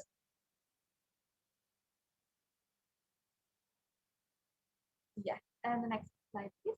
So Devi PARASHAKTI is sure to remove any of your fears. And the best part about it is that it's without any vested interest, without any conditions on her side. She doesn't ask for certain requirements and then only bestow on you all the compassion that she has. She simply removes it and accepts your devotion, how much ever you want to offer. So, and also Devi PARASHAKTI is known to be the very goddess. And in this time when so many of us are starting to become more introspective, starting to question the purpose of our lives, the existence of society, and what we are built and what we have started to get used to as the definitions we have for life in the universe. This is the time that the need for Devi PARASHAKTI becomes stronger, and the worship of Devi PARASHAKTI is actually more auspicious. So once again, you can offer the Ehundi offering. If you are needing some guidance on how you can make these offerings today, stay tuned, and at the end of this segment, we will be going over exactly how you can make these payments and make these offerings today. Yes, and the next offering we have is the Sankalpa chanting. And the Sankalpa is a very profound prayer that is chanted before every single one of the rituals. So all the rituals that are available and are done in Sanatana Hindu Dharma always start with the Sankalpa chant. And especially when you are making an offering, this very offering has your name incorporated into it. And that makes sure that the prayers of the Sankalpa itself that are embedded within the lines and the sacred chants of the Sankalpa, as well as all of the good energy, the positive thought currents that are generated during the program and during the whole ritual, are all bestowed on you. All the good punya, everything is bestowed on you. So that is actually what the Sankalpa chanting has significance. And not only that, it has beautiful meaning for and beautiful prayers for good health, good having abundance of wealth, eternally celebrating and a feeling that everything is eternally auspicious, and also ultimately being and experiencing the oneness with the avatar himself. And there is a beautiful verse from the Devi Mahatmyam, chapter 12, verse 34, where it says, or it means, the goddess enchants this universe and she herself gives birth to this universe. That goddess, being prayed without interest in anything, gives the knowledge that leads to salvation and gives wealth in the materialistic sense. So offering this Sankalpa, the conscious resolution, is a beautiful way that you can achieve the fruition of your desires and wishes, whatever you are yearning for. And not only that, it is a beautiful way to cause your reality. Chanting the sacred mantras, keeping that resolution inside of your heart and chanting the mantras, creating the sacred vibrations in order to make that into reality is a very, very powerful way of manifesting the reality that you want. So you can offer this Sankalpa chanting, and it is also a very minimal amount, and it is very easy for you to offer this to be bestowed with the grace and blessings of Devi PARASHAKTI. Yes, and we're moving on to the next offering. I think we skipped a few offerings in the slides. I request if we can go back. Yes, we can go back.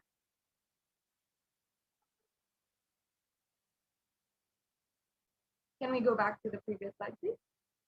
The next offering is, yes, we can go back.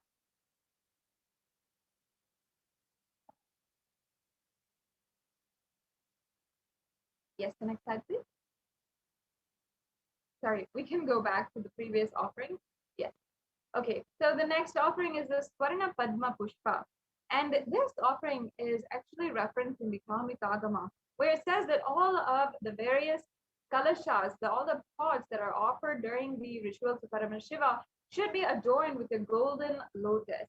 And like this, there are hundreds of scriptural references where it talks about the use of the golden lotus or the lotus itself in the worship of Paramashiva. And that is because lotus is considered as a divine flower. The symbology of the lotus is rooted in its divine qualities.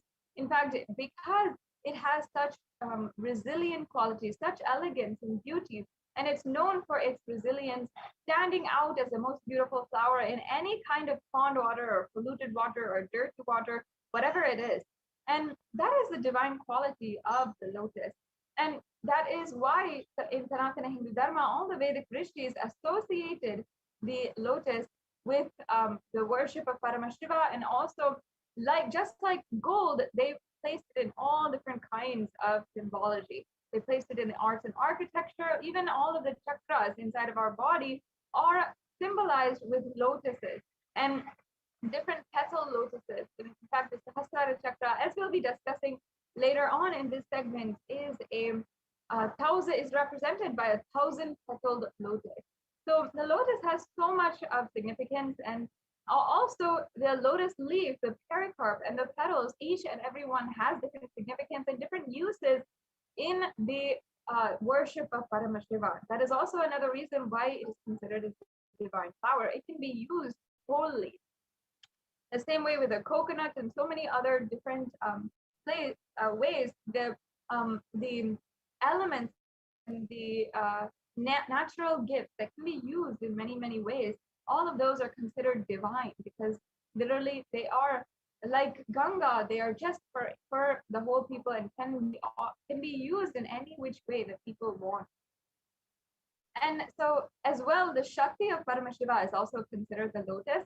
And the base of the Paramashiva Linga is also considered a lotus. And the disciple of Paramashiva is also a lotus, which is about to bloom.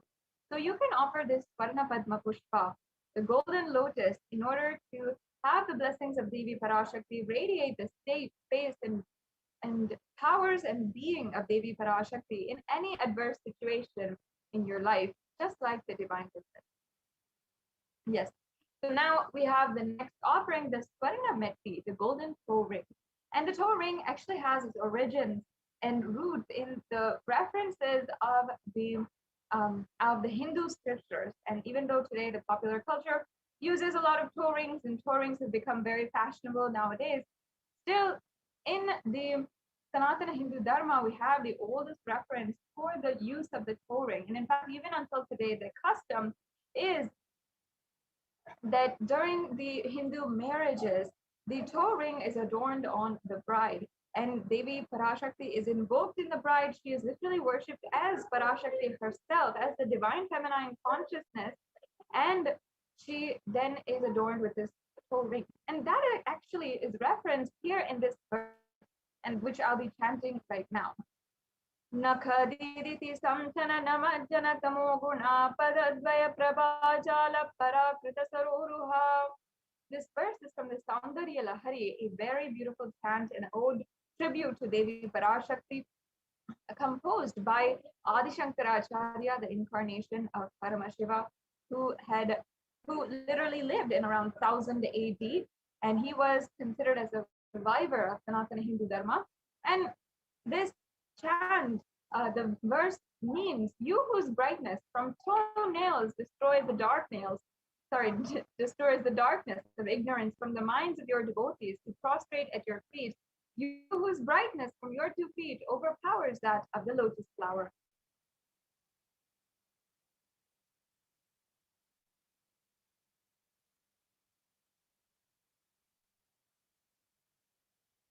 Yes, we can go on to the next slide.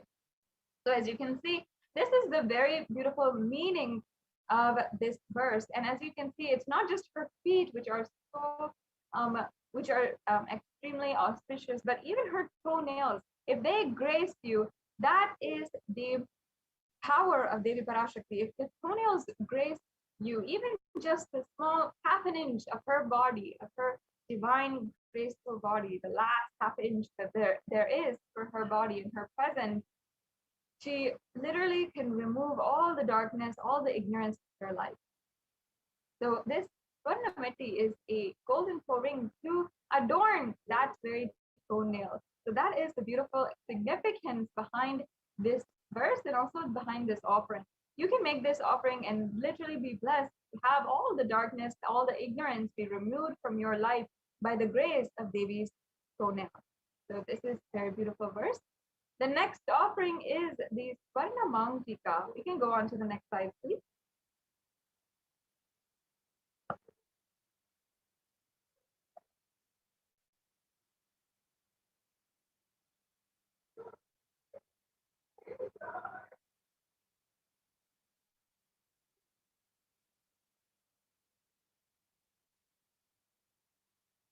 Yes, we can go on to the next slide.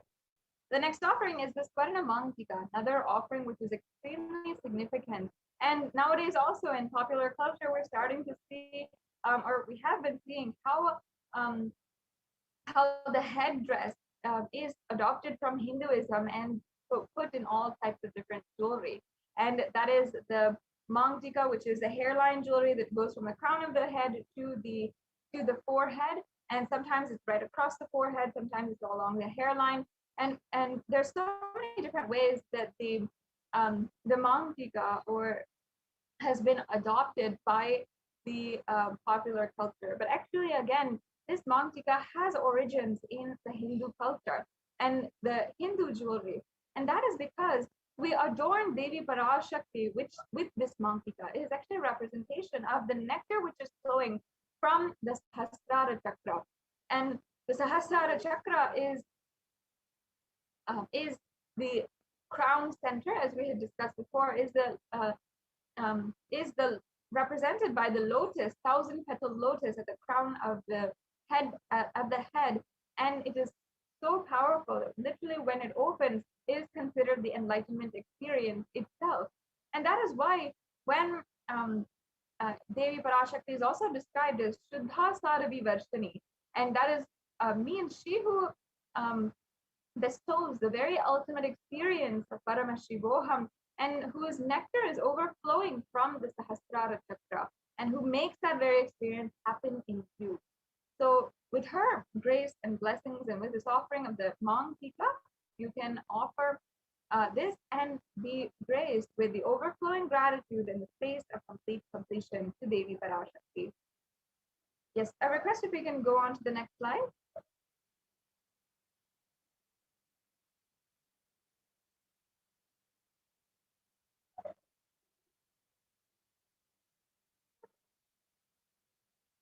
There seems to be a technical glitch.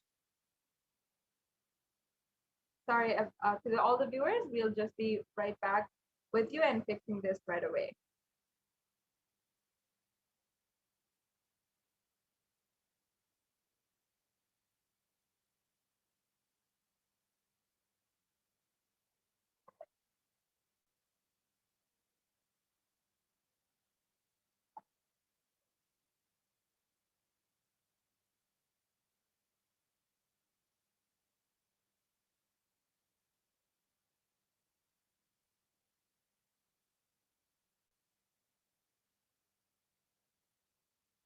Yes, can we go on to the next slide, please? And we'll be coming to the conclusion of this segment. As you can see in the next slide, we'll be able to show a summary of all of the different offerings that you can do today.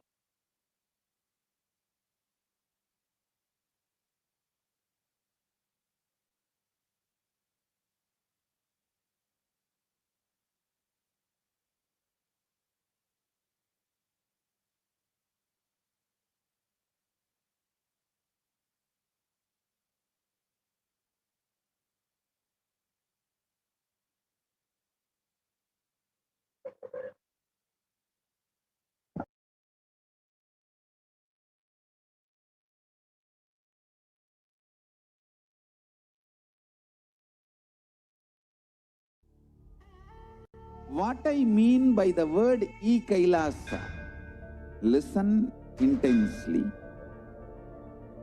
Enlightenment ecosystem, literally enlightenment itself, in your own home, wherever you are. If you cannot come to Kailasa, it's okay. Kailasa can come to you. Kailasa coming to you is e-Kailasa.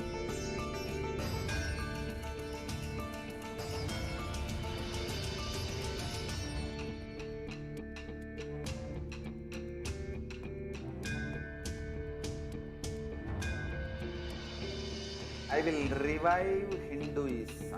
I am a Hindu revivalist, not by any revolution, but by evolution.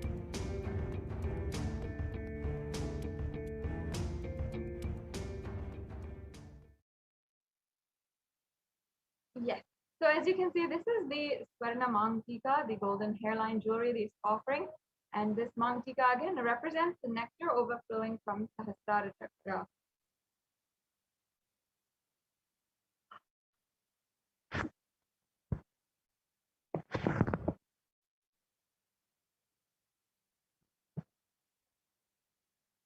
Yes, the next slide, please.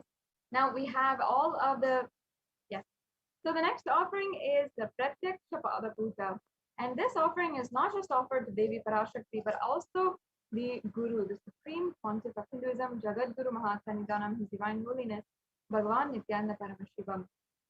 And there are so many different references for the offerings made to the Guru. And there's so much which is extremely significant to the Guru. And even in the life of Sri Satya Sai Baba, there are so many beautiful moments, and even in his incarnationhood, upon realizing his incarnationhood, he sings the chant Manasa Bharjare Guru Charanam, and from there he starts singing the praise of the Guru. Even Adi Shankaracharya, the great incarnation of Paramashiva as well, whom I introduced before, had composed the Guru Padaka Stotram, and verse upon verse of absolute poetic meaning and so much of deep sacred sentiment for the feet of the Guru and the grace of the feet of the Guru. And not only that, the Supreme Pontiff of Hinduism himself has spoken on the beautiful significance of Guru, the Guru Tattva, the Guru principles, and has even himself relayed and conveyed and initiated every single one of his devotees into the beautiful Guru-disciple relationship, which he himself had with his own Guru and incarnation of Paramashiva, Arunagiri Yogeshwara. So just in order to manifest this deep and enlightening relationship with the Guru, you can offer this Pratyaksha Pada Puja. And there is nothing compared to this offering. One of the most precious offerings that you can make, and many Kailashians celebrate doing this offering at least once or twice a year. And you should ensure that you are one of those people who is continuously reminding yourself of the most sacred, valuable thing in your life, the feet of the Guru, the grace of the Guru.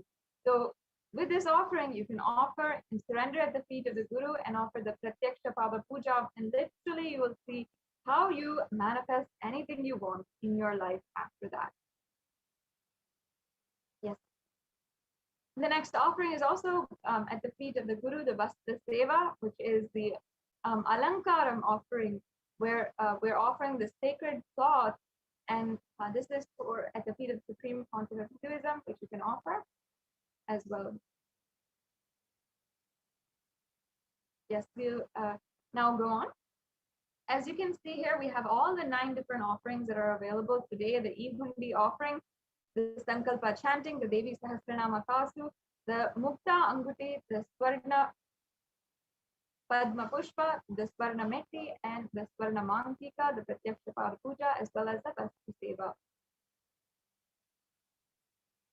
And also, one of the offerings that we also have available today is the Mukta Anguti. And the Mukta Anguti is the finger ring with a pearl. And that finger ring with a pearl is a symbol of compassion for literally the symbol of Devi Meenakshi, whose very embodiment is of compassion. And out of compassion for humanity, she took the form and descended on planet Earth as Devi Meenakshi. So now it's come time. Let us now understand the 3-stage process that we have for the payment. And if you're interested in making an offering today, so the first stage is the preliminary stage. If you are simply interested in one of these offerings, pique your interest, whatever it is, you can fill out the intention form. Perhaps one of these offerings Perhaps one of these offerings has piqued your interest and you really wanted to offer it, yet you might not be able to in some way. You can always go to the registration form, the Bhava Samadhi Darshan registration form, and you can fill that out and ensure that you are making your intention today to make an offering. And that is strong enough to make this offering happen in your life. And you can always make this offering at a future time when you're more comfortable. You have the time, the money, the resources, and everything available for you. Yes, as you can see here, this is the Bhava Samadhi Darshan form. We can show that now. Thank you.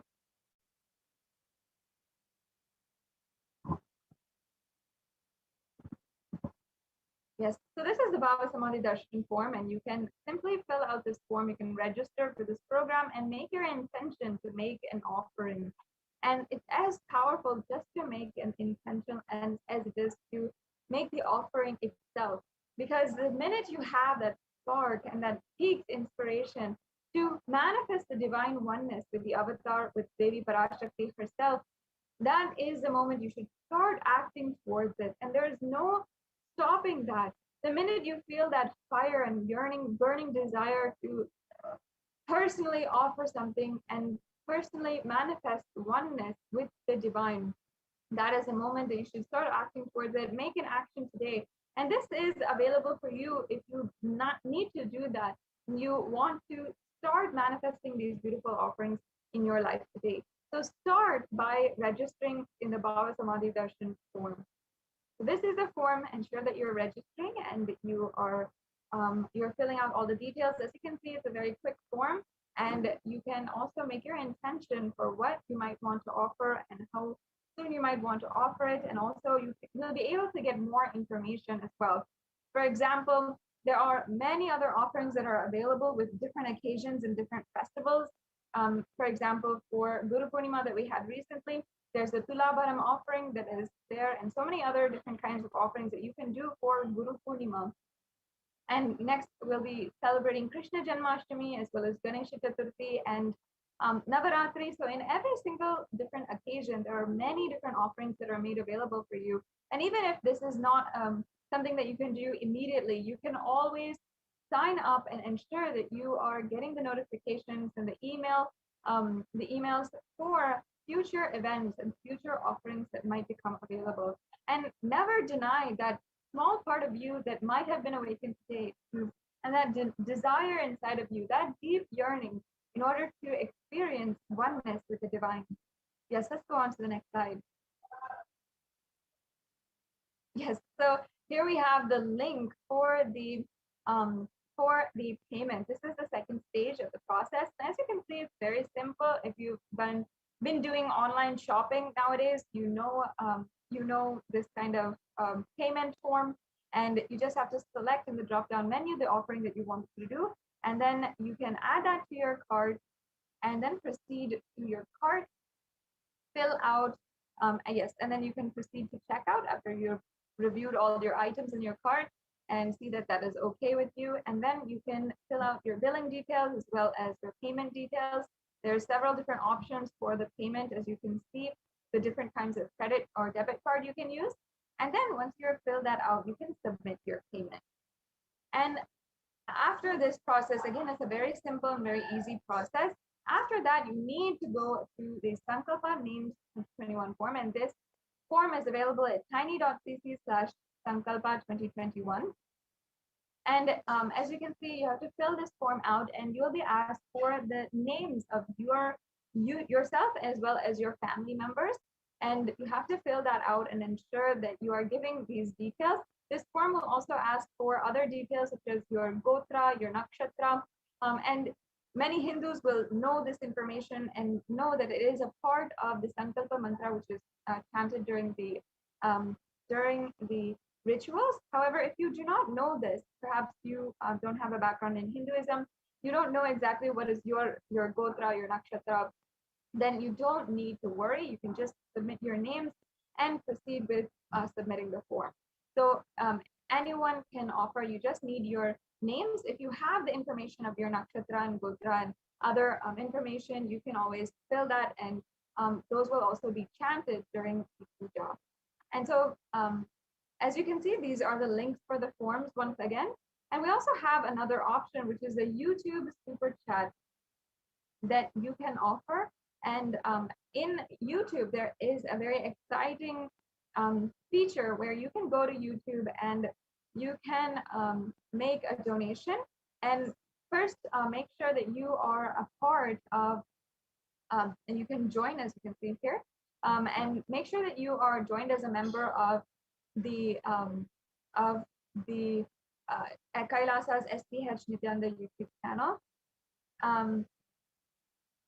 And then you can go to the super chat and super sticker option. So the super chat option is where you can make a donation, and the super sticker option is where you can send a cute little sticker as well. And sometimes you can send this and directly the Supreme Council of Hinduism himself will see it. And you can always offer these very cute little stickers with a donation as well. And in this way, you can make a donation either through credit card, through PayPal, or through debit card as well. And so, yes, as you can see here, this is how you can make an offering, and you can slide basically this handle in order to increase or decrease the amount you want to offer. And yes, as you can see, we have people who are making offerings right now. Thank you so much for your donations towards Kailasa and towards this Devi PARASHAKTI Akashic reading program. And you will be able to make any kind of offering that you'd like. And as well, in the super chat, we also you can also ask your questions, and you can also ask during the power demonstration that is happening. You can ask for body scanning as well. That is available, and you can directly interact with the initiated beautiful Balasans and directly ask them for anything that you might want. So yes, that brings us to a conclusion of this segment in today's program. And we'll be moving on to the next segment, and we'll be moving on to the next segment in today's program,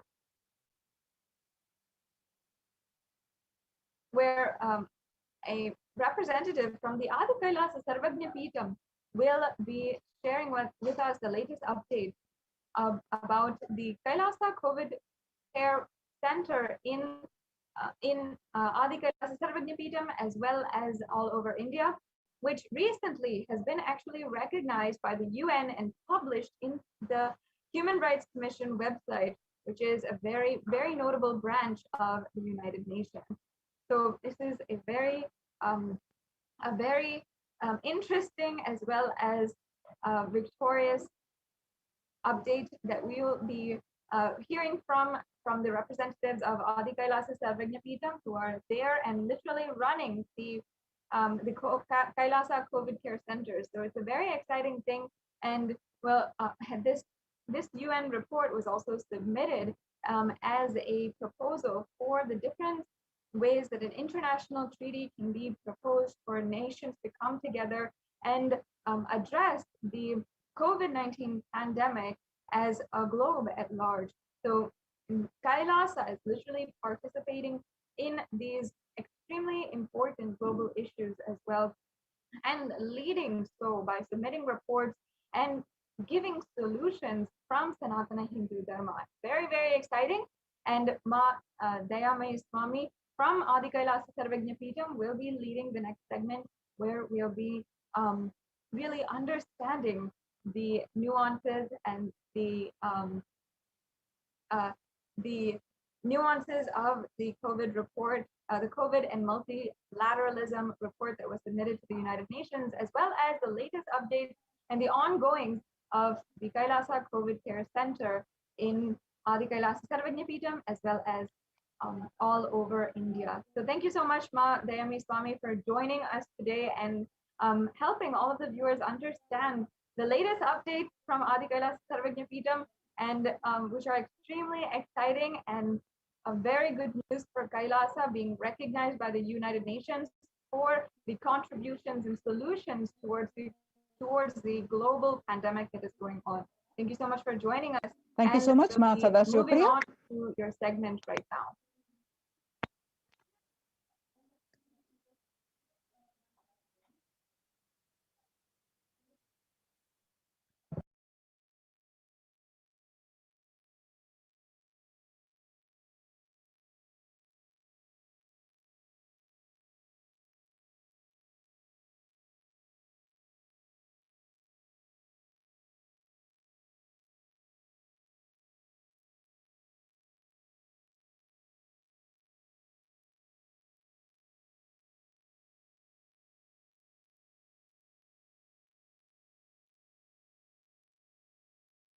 Nityanandam, everyone. Welcome.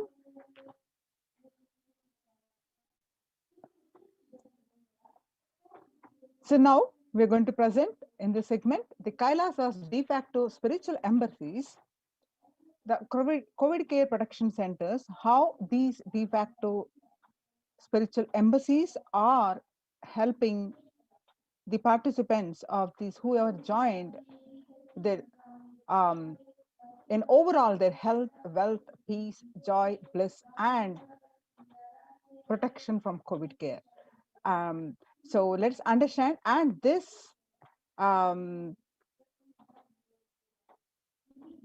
centers, this submission has been recognized by the United Nations. We are going to see the detailed report of the submission of the United Nations by the Kailasa, and how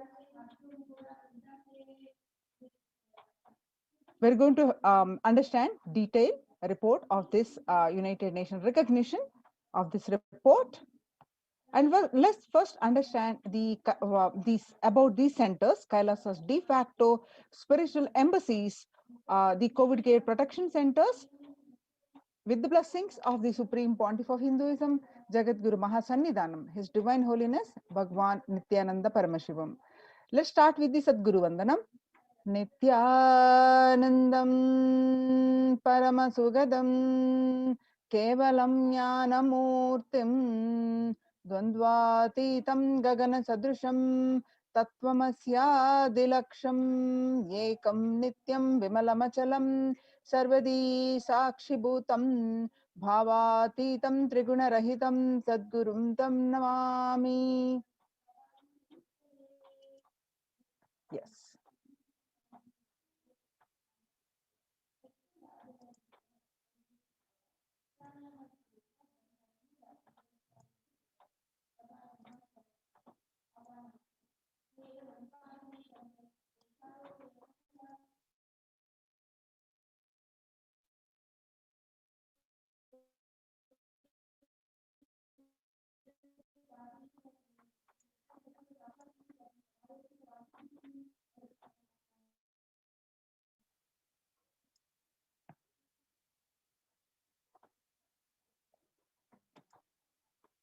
Yes.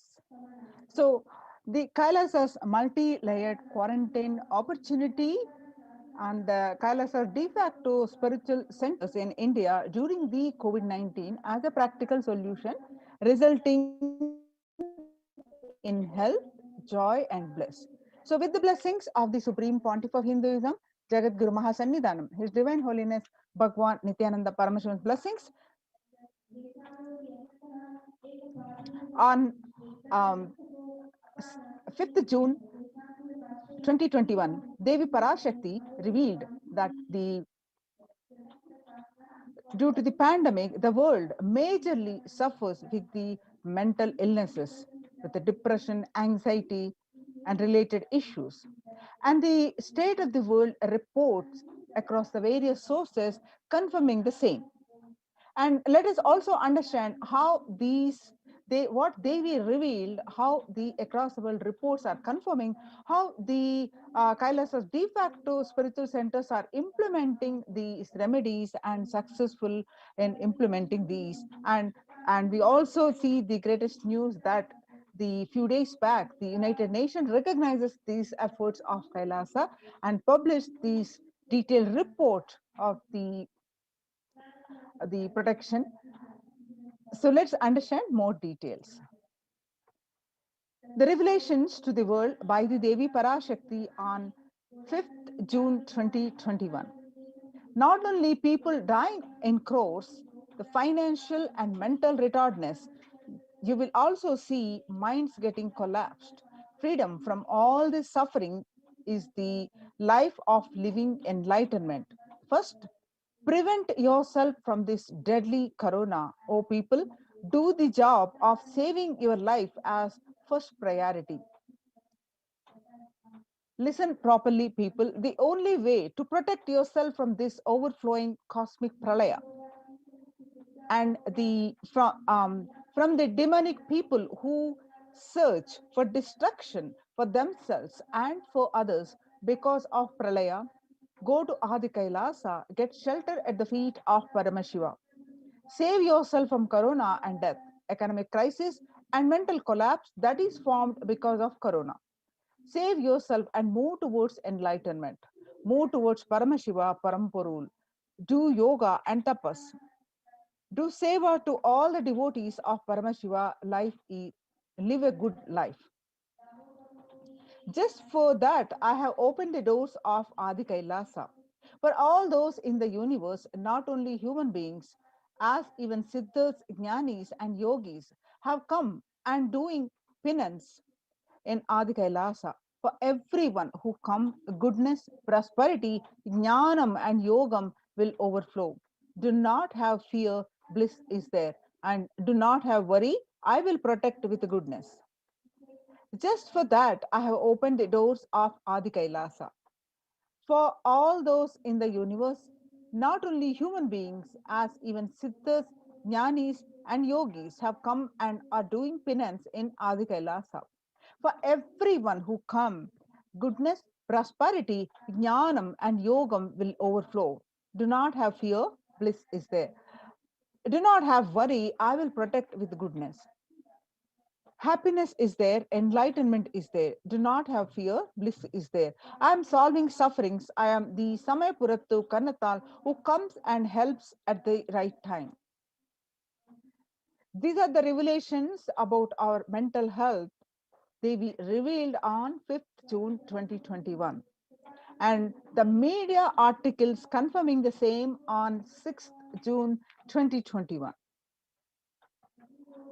The global news, according to that, the psychiatric symptoms like depression, anxiety exhibited by the COVID-19 patient, a new study, according to a new study, neurological symptoms like depression and anxiety are also showing to be common in those who have contracted COVID-19, even in more mild cases.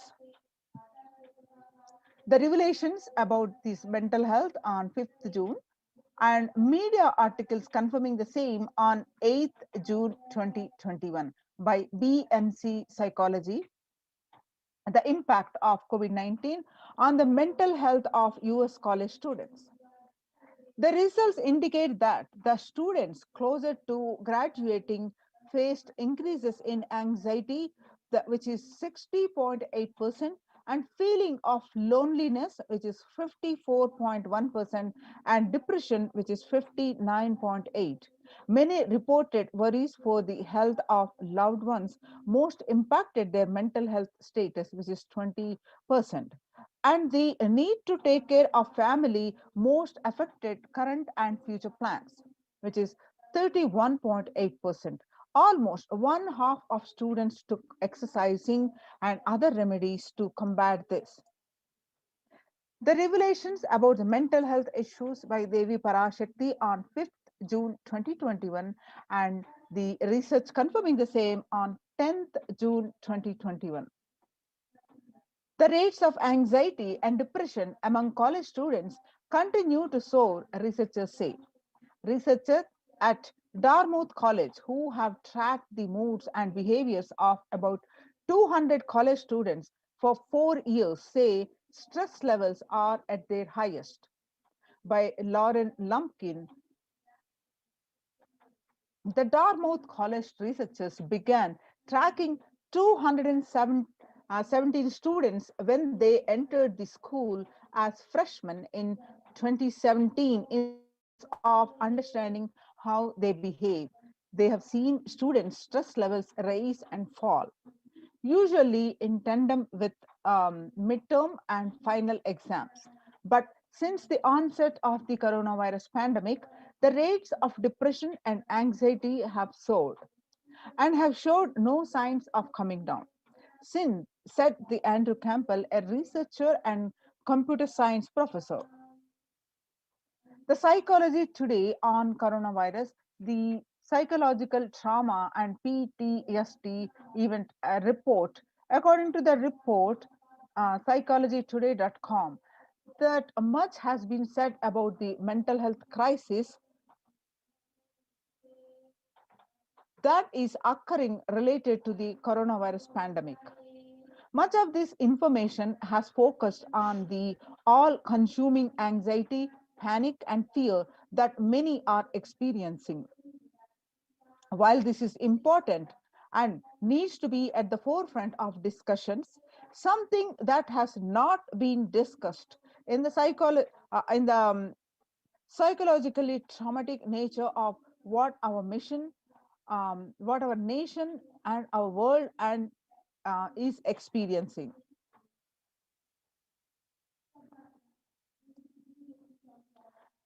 The increased prevalence of the post-traumatic stress disorder, the PTSD, is expected to emerge as a primary factor driving the growth of global post-traumatic stress disorder therapeutics market over the period of 2020 and towards what it's going to be 2027. It is going to be increasing 11.91%. What it was in 2019 to 2027, it's going to increase about 11.91%. The CNN reports that there is a high prevalence of mental distress in countries across the globe due to the coronavirus pandemic, especially among healthcare workers and the children, according to the United Nations and the World Health Organization. The impact of the pandemic on people's mental health is already extremely concerning. The World Health Organization Director, General Tedros Adhanom, says in a recent press release. It is now crystal clear that the mental health needs must be treated as a core element of our response to and recovery from the COVID-19 pandemic, Tedros added. Yoga greatly improves mental and spiritual and physical health. People who practice yoga experience less anxiety, less depression, and fewer symptoms of post-traumatic stress disorder. Yoga also improves well-being, including increased gratitude, relatedness, acceptance, centeredness, empowerment, self-esteem, compassion, self-awareness, and hope. Yoga can help us to manage stress and self-regulate, an important tool in the current time. We are all equipped with the innate coping strategies for responding to stress, but sometimes our stress response can become out of balance. We are living in a world that regularly activates our sympathetic response, the body's way of responding to stress, sometimes called fight or flight. This is balanced by our parasympathetic response, the way our body helps us to relax and rest. Yoga can help bring the parasympathetic response back online and allows us to find balance. Activating our parasympathetic response brings us into a restful space and allows us to find calmness, connection, and compassion. The deep mindful breathing of yoga and meditation stimulates the vagus nerve, which activates the parasympathetic nervous system and supports self-regulation and stress management. Yoga can be a valuable tool for self-care, especially in challenging times. Yoga is now being used as an empirically based treatment, often in combination with other interventions, with benefit for both physical and mental health. Many clinicians are recommending yoga as it may help support the effectiveness of the traditional treatment approaches. The psychology today, according to the reports on psychologytoday.com, when we actively choose a tool of self-care, we better equip ourselves to survive and seek resilience in different circumstances. While it is but one tool, yoga offers the potential for connection and well-being. even in these challenging times. Spirituality benefits mental health.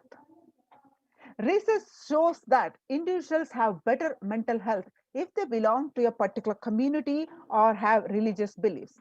Spirituality can help people in many ways. First and foremost, spirituality or religion can help people find meaning in their lives, which is instrumental in improving one's mental health. In addition to endowing meaning to your life, it has the potential to improve mental, physical, and emotional well-being as well. It has been a source of relief and comfort from various challenging issues for thousands of years. Now, the revelations to the world by the Supreme Pontiff of Hinduism, Jagadguru Mahasannidhanam, His Divine Holiness Bhagwan Nityananda Paramashivam, on 22nd May 2021. Paramashiva is very clear.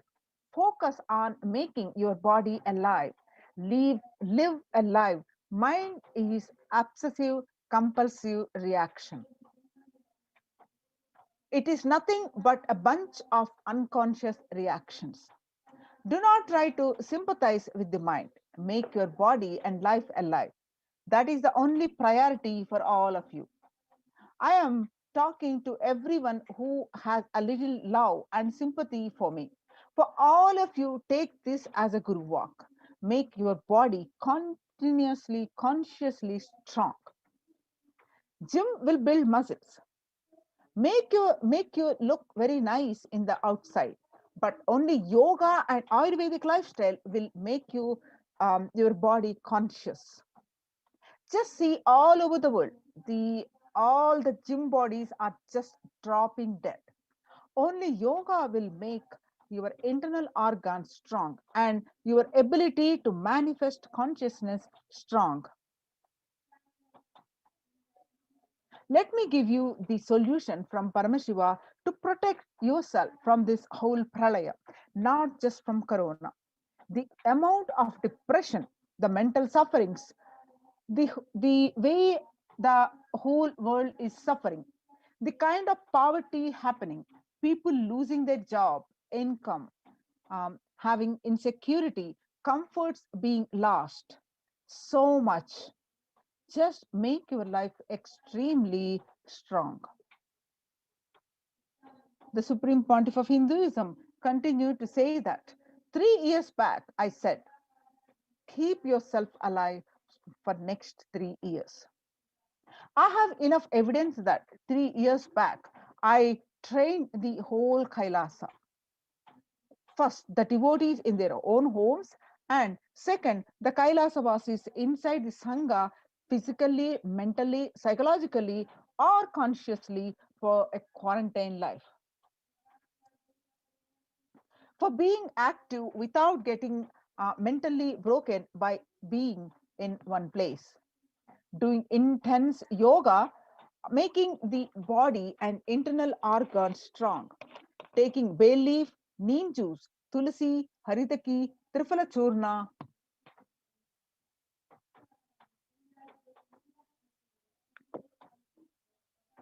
Ayurvedic lifestyle and lifestyle of less food and more energy and more activism.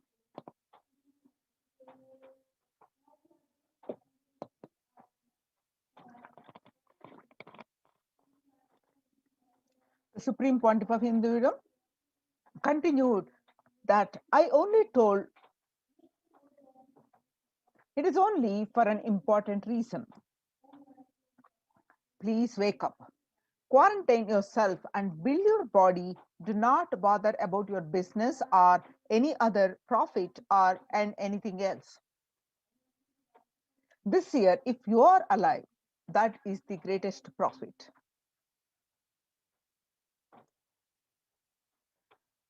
Now, the greatest news is few days back, the United Nations recognizes Kailasa's report on COVID-19 and multilateralism. You can see the screenshots of this report, which are posted in the Supreme Pontiff of Hinduism, Jagadguru Mahasannidhanam, His Divine Holiness Bhagavan Nityananda Parameswaran's Facebook profile. You can Facebook page. You can see the report. Screenshots of this report are here. You can go ahead and click on this link and read the detailed report of this, which are published in the on the United Nations, which recognizes the Kailasa's efforts on the implementation in the Kailasa's de facto spiritual centers about the protection from corona, and successfully in a fair amount of success has been achieved in these centers, which now United Nations recognizes. The report published on their website www.ohchr.org. The Adi Shaivat minority tradition, the report on the globalization of disease has led the world to be only as resilient as the least resilient country and person, especially for highly contagious COVID-19, which has spread the scale and severity not seen since Spanish flu. The variants of the virus, such as the Delta, Delta plus, Epsilon, and Gamma, continue to threaten even those vaccinated. The secondary diseases, such as black fungus, are targeting COVID patients and killing almost 1 in 2 persons in such cases. Human life is more precious and important than all the economic principles or systems in totality, because of all these concepts are legitimate only because of their ultimate value, which is to be fundamentally make human life better. At least until this ongoing crisis ends, all the economic policies which are related to money, banking, fixing prices of commodities, etc., need to be revised to make sure no human being suffers from hunger or the absence of required medical care. For this purpose, Kailasa has presented a detailed report on effective solution for COVID-19 through the multilateralism that was published at the United Nations website of the www.ohchr.org. The United Nations also published earlier the reports on indigenous women and girls and reports on femicide. Now let us see the detailed report on COVID-19 and multilateralism, which was published recently, few days back, a report by the Adi Shaivat Minority Tradition ASMT community, Hindu community, Kailas Union. The details of the report as follows. Introduction, the key obstacles. Number 1, globalization of disease has led the world to be only as resilient as the least resilient country and person, especially for highly contagious COVID-19, which has spread with a scale and severity not seen since Spanish flu. The variants of the virus, such as the Delta, Delta plus, Epsilon, Gamma, continue to threaten even those vaccinated. The secondary diseases, such as black fungus, are targeting COVID-19 patients and killing almost 1 in 2 persons in such cases. The distorted policy decisions and conflicting principles can lead to prioritizations amongst the nations within, leading to various extremes, such as the hoarding of vaccines in some places, the wastage of vaccines in others, and an unaddressed shortage of vaccines globally. Third, pandemic has exposed the fragility of the global system. The disruption in the supply chain is especially worrisome for essential food supplies, which disproportionately affects the already most vulnerable situations.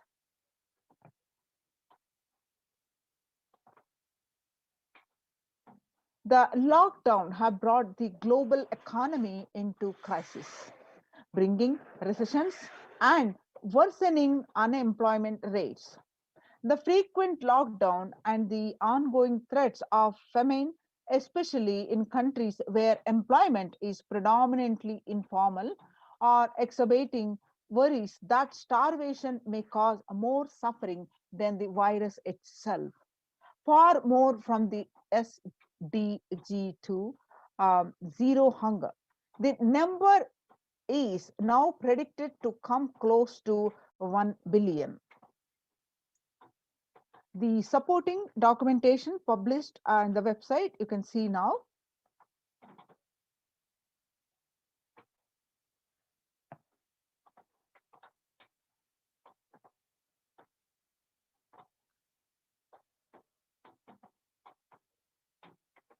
See more articles. Now let us see the solutions submitted. The first, the A, revised economic policies. Human life is more precious and important than all economic principles or systems in totality, because all these concepts are legitimate only because of their utility value, which is to fundamentally make human life better.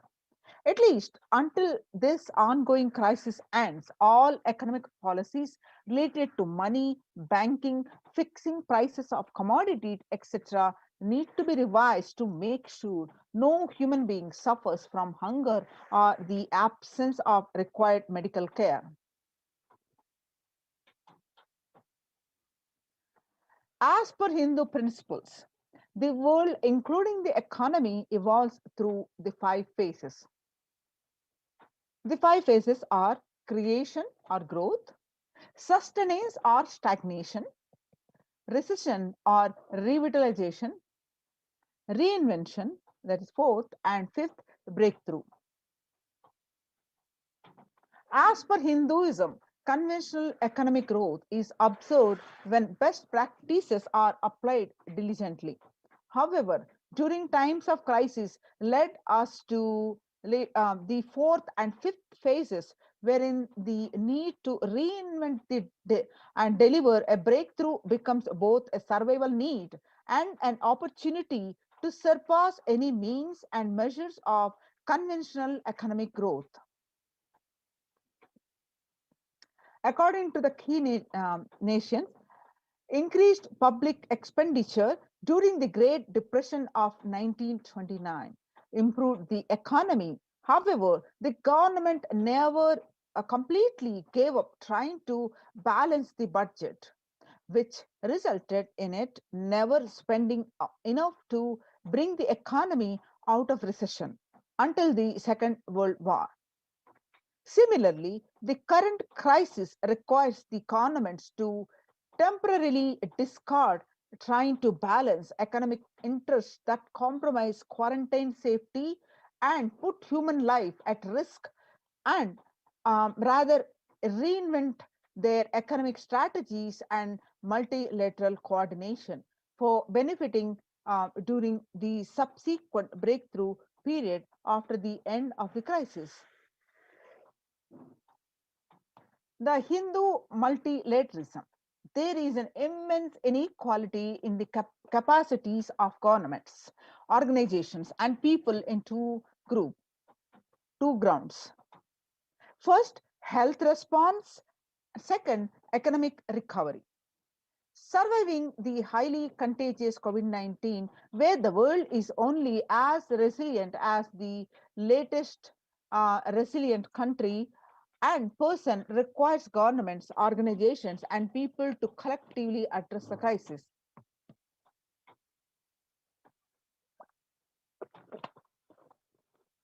From 3200 BCE 21, 56 nations in Asia had multilateral treaties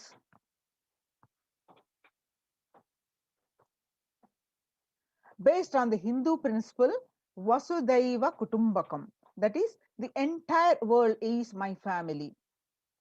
This is from Maha Upanishad, chapter 6, verse 71. You can see the supporting articles here.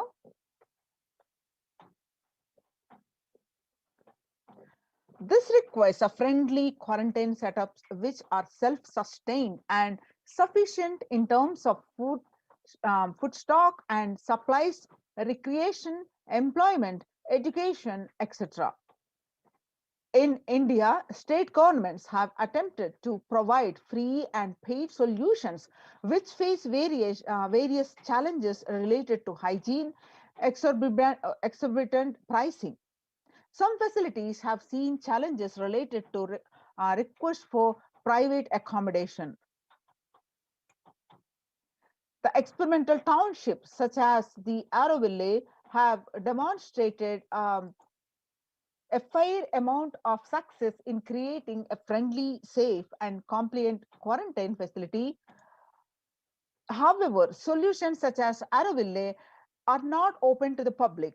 For 2 decades, the leader of the ASMT community, Hindu community, the Supreme Pontiff of Hinduism, Jagadguru Mahasannidhanam, His Divine Holiness Bhagwan Nityananda Paramashivam, had been creating townships like Auroville across more than 100 cities in several countries. Most of these townships, such as the ASMT Monastery, India, Bangalore, have been open to offer multi-layer quarantine as a free public service with free food and accommodation, free internet to work from home.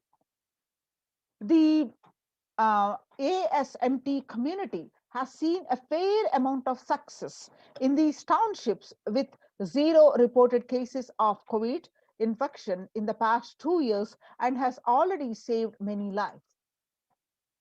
Next, the Supreme Pontiff of Hinduism, Bhagwan Nityananda Paramashivam, has urged citizens worldwide, especially from regions severely affected by the pandemic, to protect themselves as the topmost priority and avail these free quarantine facilities that the community has created. Especially as home quarantine has failed for many and is known to be a primary reason for a large number of deaths in many scenarios.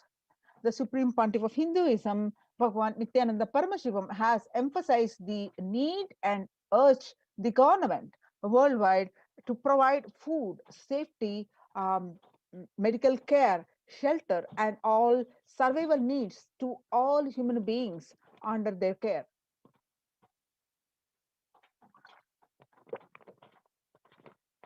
With absolute multi-layer quarantine until coronavirus is eliminated from planet Earth, including all different strains of virus.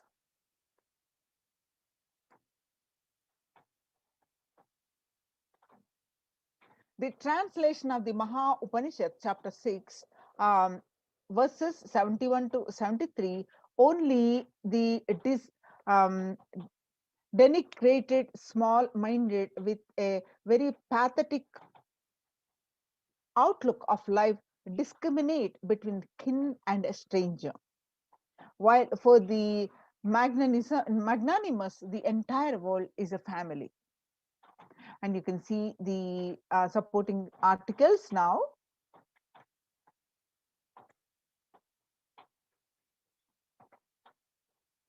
Which are part of the report. The next, educate citizens on individual pandemic management. Unlike previous pandemics, the current era provides active, real-time visual information about fatalities. Underreporting of this data may give false hope and make people reckless. Exaggerations in reporting can also make people reckless, as they may feel eventual death due to a coronavirus is inevitable.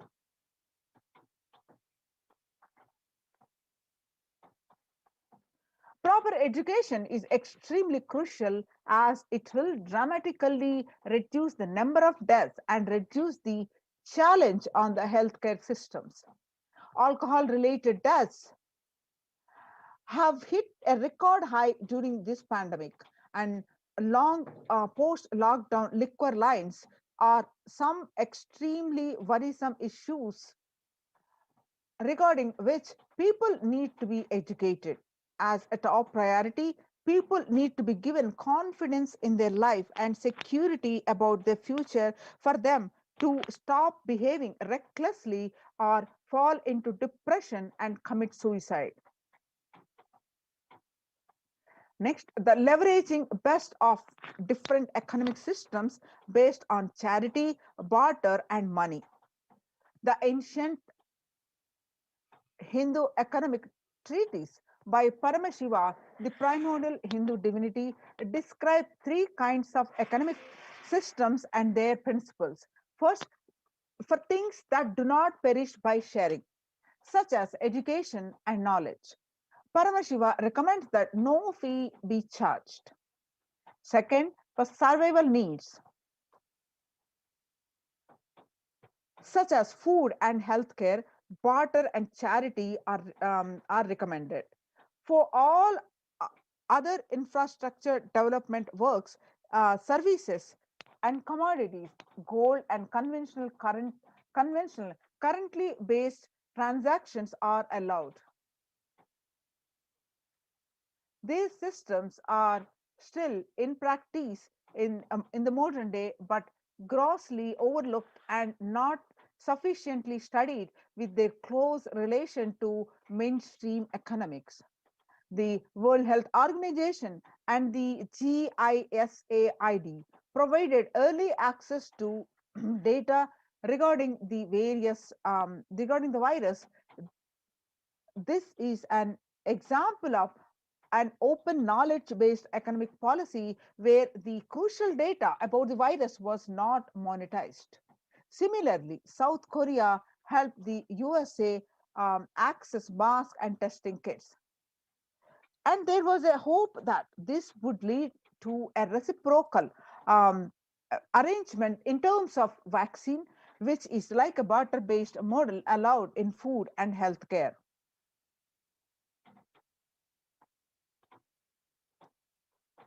Hindu policies for food security. A highly effective concept for ensuring food security in ancient Hindu nations was that the food grain banks.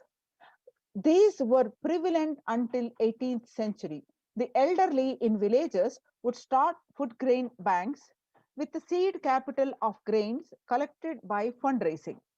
If any person met with a crisis such as a crop failure, the food grain bank would lend him grains in exchange for an interest. The compound interest was prohibited in grain banks, which the debtor was expected to return with the principal gain amongst the principal grain amount during the next harvest. The bank would expand its reserves of food grains based on interest earned and the donations. At the time of severe crises such as famine, the entire village would be able to withdraw these grains, and if required, all such grain loans would be written off on humanitarian grounds. Next, the Hindu temple food is shared for free as a policy. This was the case in both ancient times and in modern times. For 27 years, every month, the Hindu ASMT community has served more than 3 million free organic meals in religious gatherings to everyone without discrimination, and has served over 1 billion free meals in total. Such private and public efforts are crucial to ease the threats of starvation, which is estimated to hit a billion people worldwide. Next, the monitor global health. The crisis requires governments to take aggressive, proactive measures to monitoring health.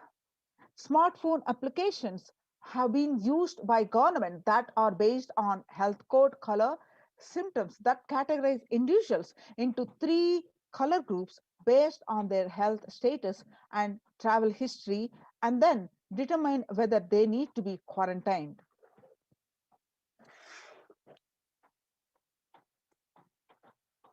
You can see the supporting documents which are part of the submission.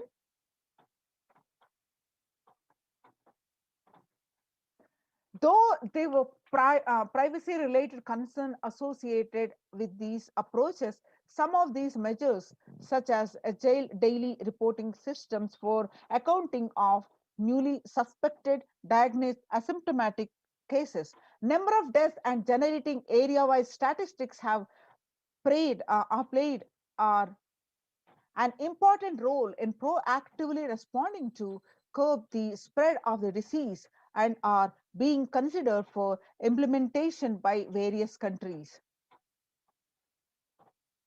You can see the supporting documents now.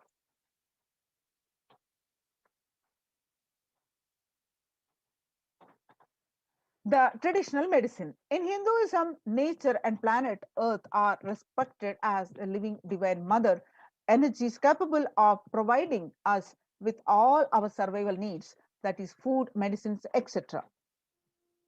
Though traditional medicines such as TCM and Ayurveda are effective in addressing COVID-19 related issues, and a few years ago, a Nobel Prize was awarded for scientific work based on traditional medicine.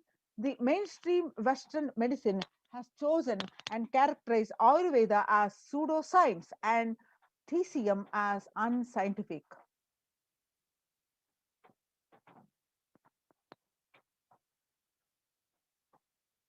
Such demeaning of traditional medicine systems have led the nation to consider taking defensive unilateral decision to protect their interests. The outright rejection of traditional medicine is not wise, and such policies should be revisited, especially as these medicine systems are time-tested and have kept people healthy for several generations. Kailas Union recommends governments worldwide provide solutions like Kailasa's Hindu medicinal care, which includes completely free of charge services such as Ayurveda, Yoga, Siddha, and Western medicines, and multi-layered quarantine for complementing their ongoing public health efforts. You can see the supporting documents.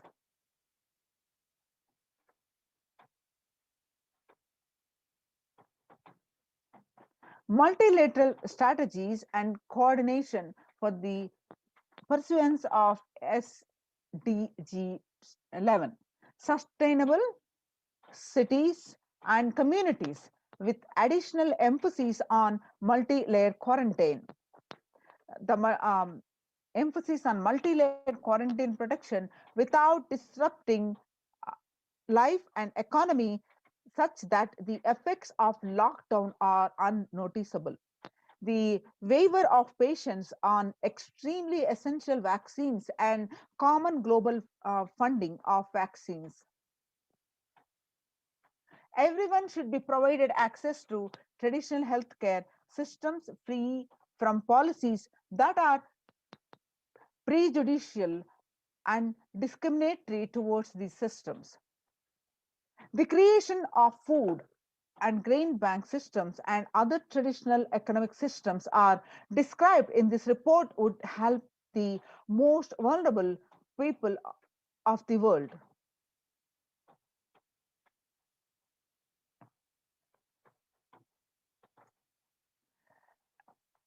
everyone should be provided access to traditional healthcare systems free from policies that are prejudicial and discriminatory towards these systems.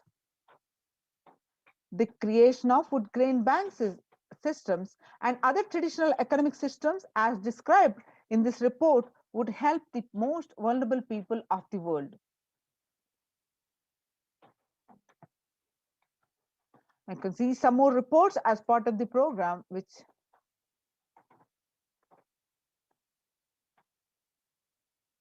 so now we are seeing the report of the successful implementation of these COVID care centers, and now join COVID care production centers now.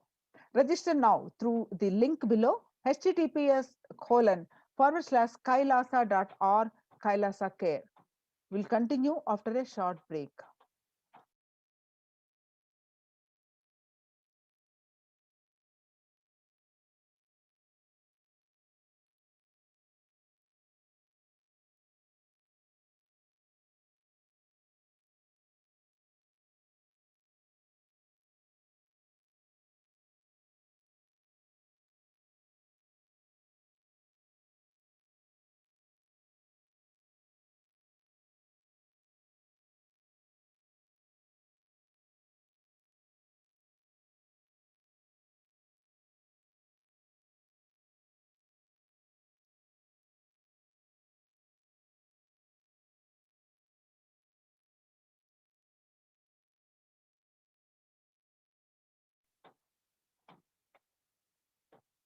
Now let us understand how the Supreme Pontiff of Hinduism, reviving the temple sciences and the Kailasa's de facto ecosystems. And across the world, especially across India, all the major temples have shut down. And Kailasa has opened its doors for one and all. For example, amidst the raising the COVID-19 cases in Maharashtra, and Shirdi Sai Baba and Mumbai Siddhivinayak temple will remain shut for devotees till further orders. The Sai Baba temple will remain closed for devotees till further orders, said the Ravindra Thakore, the officiating chief executive officer, Sri Sai Baba Samsthan Trust. The Shirdi temple administration took the decision after the Maharashtra government on the recently announced a weekend lockdown and night curfew in the state to control the spread of coronavirus. The famous Puri Jagannath temple is now closed for public. Keeping in view the surge of the COVID-19 cases in Odisha and also in Puri, the authorities of the temple of Lord Jagannath in the pilgrim town recently took a decision to close down this temple from May 5th to due to a statewide lockdown was imposed by the Odisha government.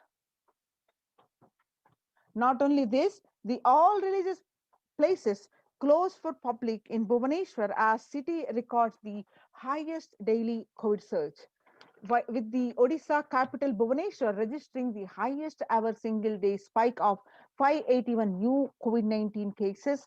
The local municipal authorities recently declared the closure of all religious places like temples, mosques, gurudwaras, and churches for devotees from the recent Wednesday till further order.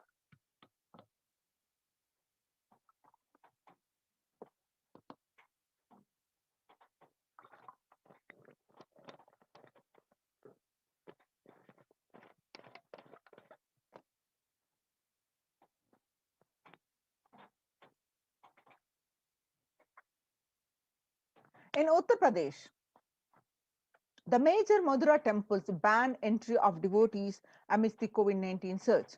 Two major temples of the Sapta Devalaya, the cluster of 7 temples in Vrindavan, recently banned the entry of devotees in view of the rising COVID-19 cases. The Gujarat Somnath temple closed for darshan amidst the COVID-19 surge. The Gujarat Somnath temple closed for darshan after the the Somnath Temple Trust has announced that the temple will remain shut for devotees from April 11 for an indefinite period. On the other hand, Tamil Nadu, South India, the Chola era temple murtis beheaded. Murtis of the Chola era temple have been vandalized in Pudukkottai, Tamil Nadu. A devotee who went to the temple was shocked to find all the murtis in the temple in a beheaded state. He lodged a complaint with the local police later. The Kailasnatha temple in a village in Pudukkottai is said to belong to the era of Kuluchunga Chola II, with Shiva as the presiding deity. The temple houses other deities such as Ganesha, Parvati, Murugan, and Krishna and Nandi. All of these murtis were discovered in a beheaded state a few days ago. Now, let's understand the Kailasa's deep temple experience at the de facto ecosystems. Now, in the times when COVID-19 is rampant and the ancient temples are in a lockdown because of the risk of widespread corona disease, the devotees of these temples were visiting and having darshan of their gods and goddesses for thousands of years. At all these ancient sacred sentiments have come to a harming halt after the lockdowns have taken place. The religious fervor of the devotees is being lost due to the pandemic. The Supreme Pontiff of Hinduism is reviving the Kailasa ecosystem and bringing all the ancient traditions of the online platforms on Kailasa TV, YouTube, and Facebook. Now, let us understand why deity worship, the basics of the temple ecosystem. With the Supreme Pontiff of Hinduism, Jagadguru Mahasannidhanam, His Divine Holiness Bhagwan Nityananda Parameshwar's blessings, Kailasa's Department of Enlightened Civilization presents. The why deity worship? The Supreme Pontiff of Hinduism continued that, please understand, deities are not mere idols. They are embodiment of ideals. We do not worship these idols, we worship the ideals represented through these idols. When the divine is present before him in a form that he can see, touch, and relate to, the transmutation becomes an easy and joyful process. Second, deities in a real kshetra are always carved in the form of ancient masters and enlightened beings. Even though no longer in the body, they can be invoked through the name or form they used while in the physical plane. When we pray to the deity or chant its name, the corresponding divine vibration is automatically awakened and becomes available on the energy plane to guide and bless us. The Supreme Pontiff of Hinduism continued that we mastered the science of bringing the divine to the deities and expressing the divine through the deities. The whole science has been mastered in the Vedic tradition. The revival of temples will be the revival of the world peace and world bliss. The revival of temple culture and the deity worship, where people are made to look in. That is where the revival of Sanatana Dharma, the Advaita Satya is the truth of oneness, is going to happen. The divine manifests in various forms, infinite auspicious qualities the divine has. In Sanskrit, we call the Ananta Kalyana Gunas. So when the divine hears the prayer of a devotee, or when the divine sees the world is at the risk of destruction, they manifest to save that a devotee or a world or the world. So, for example, Shiva saved Markandeya from death. Markandeya is so happened that he was destined to die at the age of 16. Knowing this, his parents are devastated and they are sorrow. So Markandeya decided to remove the sorrow of the parents, and he went and did the penance to please Paramashiva. On the day of his death, the Lord of Death, Yama, or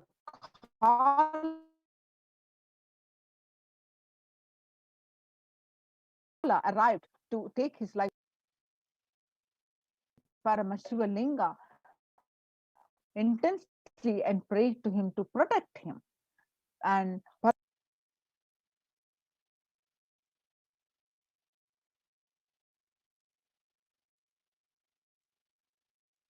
Paramashiva appeared along with Devi and saved Markandeya from the death, become Kala, the Lord of Death, and that become an end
had a multiple compound fracture with the bone protruding out of the skin. In 2013, 2 steel implants that were fastened in 2011 were removed as the bones had healed completely. This picture is after that surgery.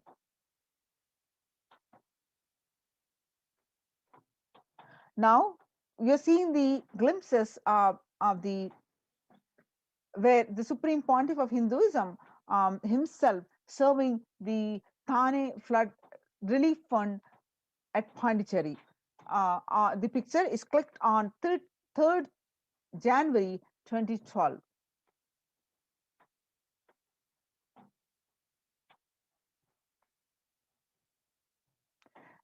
This picture that you're seeing are clicked on 3rd January 2012 at Pondicherry as Thane Flood Relief Fund. Some more of the Thane Flood Relief Fund on 3rd January 2012.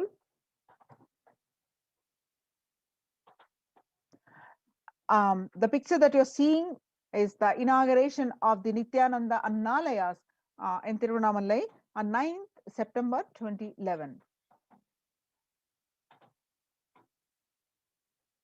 The picture that you're seeing where the Supreme Pontiff of Hinduism himself serving the Arogya Health Workshop, Tamil Nadu, where you find the Supreme Pontiff of Hinduism himself is serving thousands of devotees who came to Bidadi to attend the a program.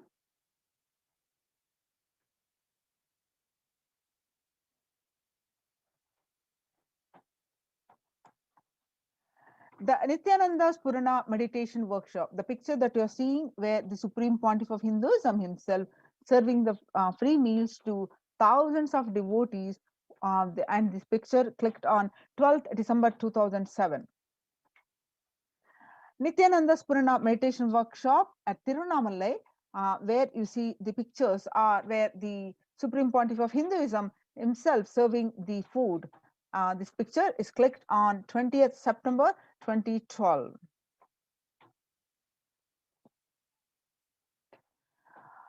On the Kartikeya Deepam celebrations at Tiruvannamalai, where the lakhs of people were served the free food, the pictures that you're seeing are from that festival and clicked on 27 November 2012. On 10th May 2017, Inner Awakening Meditation Workshop, Tiruvannamalai, India.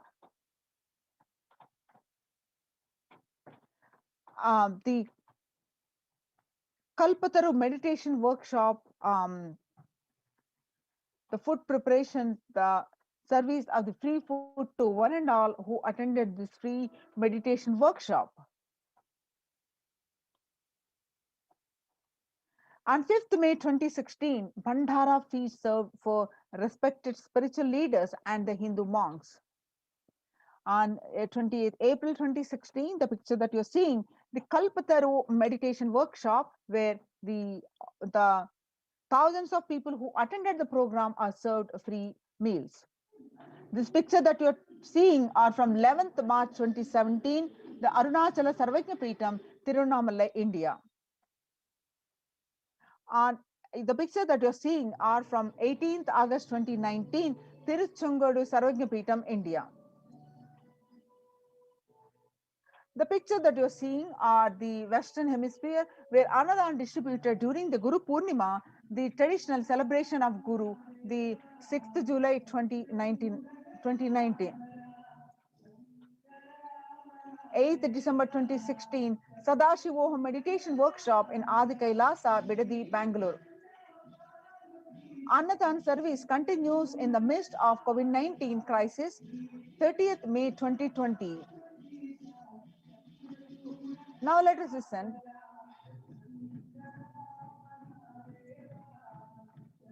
What I found in researching the Bengal famine was that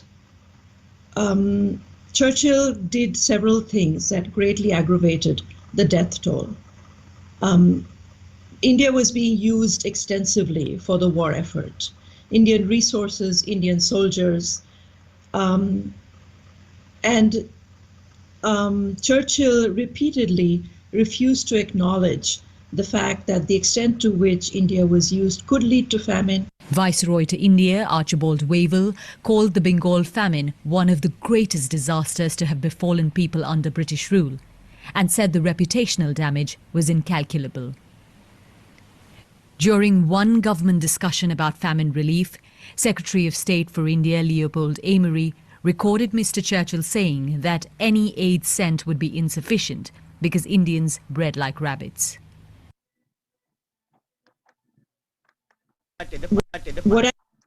So, in 1943 to 1944, in the man-made famine of Bengal, as per existing records, 3+ million were murdered. The Prime Minister of the world's biggest empire, controlling the 1/3 of mankind, claimed they could not do anything about the people dying of hunger because Hindus bred like rabbits, and the famine was their fault. On the other hand, in 2016, in Ujjain Kumbh Mela, the peacekeepers of Kailasa served organic food to over 3+ million peacekeepers of Kailasa under the leadership of the Supreme Pontiff of Hinduism, have served more than 1 billion free meals in the past 26 years and are determined to end the hunger and poverty in all its forms. Not only that, in the past 26 years, the peacekeepers of Kailasa are determined to end hunger and poverty in all its forms. The Kailasa, with 200 peacekeepers at any given time, can deliver what even one of the biggest countries could not deliver. Kailasa is not driven by war, fear, or greed. It is an enlightened-based nation driven by selfless service. In the Vedagamas, the source of Hindu scriptures declares Annam Bahukurvita, which means let us produce food in large quantities. The reference is from Taittiriya Upanishad, chapter 3, verse 9, which the Annam Bahukurvita means let us produce food in large quantities. Through the widespread distribution and the promotion of free, healthy, organic food, Kailasa's global peacekeepers, led by the Supreme Pontiff of Hinduism, serve such that we may achieve food security, improve nutrition, and promote sustainable agriculture globally. Annadan is the vision to end poverty and hunger in all its forms. Now, join now in this Kailasa's COVID care production centers. Register now through the link below. The link is https://kailasa.org/kailasa Make use of this opportunity and register this in this link, which is projected here, and save your life.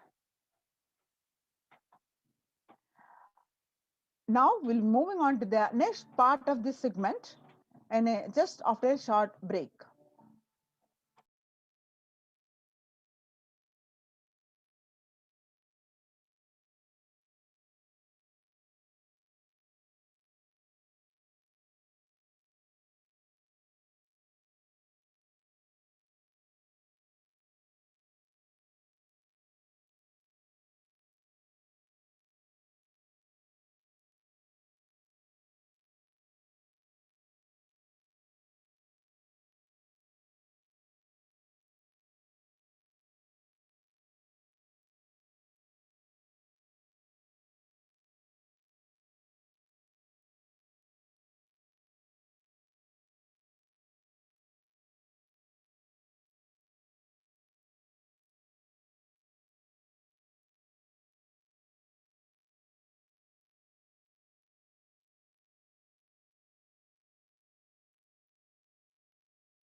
What I mean by the word e-Kailasa, listen intensely. Enlightenment ecosystem, literally enlightenment itself, in your own home, wherever you are. If you cannot come to Kailasa, it's okay. Kailasa can come to you. Kailasa coming to you is e-Kailasa.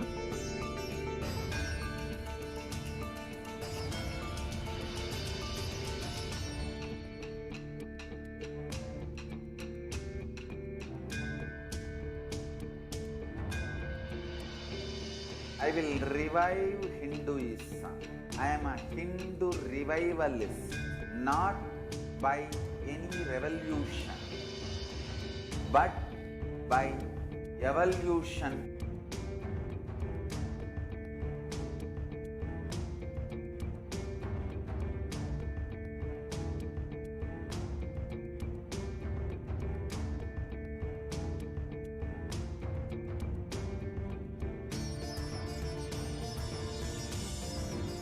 And setting model communities.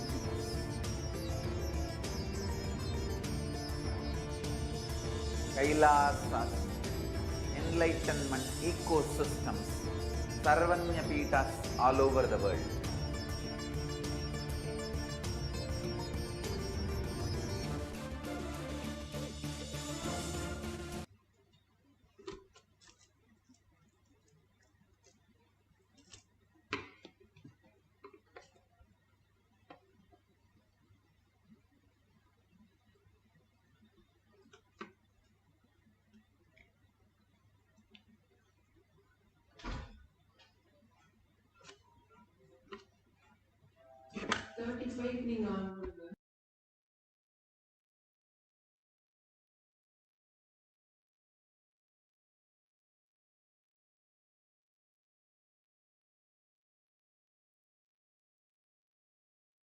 Jnanapadati Manual, under the guidance of Supreme Pontiff of Hinduism, Jagadguru Mahasannidhanam, His Divine Holiness, Bhagavan Nityananda Paramashivam. Let's start with the Sadguru Vandanam. Nityanandam Paramasukhanam Kevalam Jnanamurtim Dvandvatitam Gaganasadusham Tattvamasya Lakshmam Ekam Nityam Vimalamachalam Sarvadi Sakshi Bhutam Bhavatitam Trigunarahitam Sadgurum Tam Namami. Let's go through the disclaimers. Security measures. No photography, video, audio recording. Important cautions.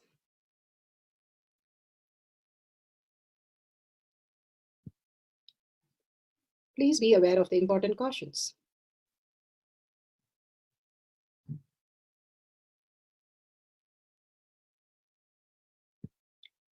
What is Pa manifestation? Let's hear from Bhagavan himself explaining what is Pa manifestation.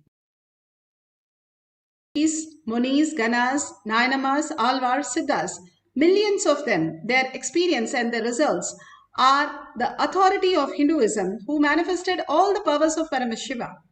Atma Pramana, Bhagavan's very own Leela, account of His Divine Holiness Bhagavan Nityananda Paramashivam, this millennium avatars, personal experience of each Pa manifestation, Bhagavan's very own Leela to showcase to the world how a human can have a cognitive shift and manifest the powers of Paramashiva. Shakshi Pramana, the experience of millions of disciples, devotees, followers all around the world, manifesting the powers of Paramashiva, initiated by Bhagavan into Shaktipada and Shaktinipada. Bhagavan has beautifully said, whoever comes to the Kailash courtyard, I myself will be manifesting the powers of Paramashiva. And Pratyaksha Pramana, the scientific study measuring the effect of being in the enlightened state. Beautifully, Bhagavan has given the science for us to understand how we exist as thoughtless space, as reality. How can we exist as the consciousness vibrating in a different frequency from what we are? And it is measured in the science. And clearly in Balasan's devotees, Bhagavan himself have clearly showcased that there is no thoughts absolutely in the brain. And the frequency that is happening in the brain is pretty high. That beautiful space is science of manifestation. Let's go to the Shastra Pramana.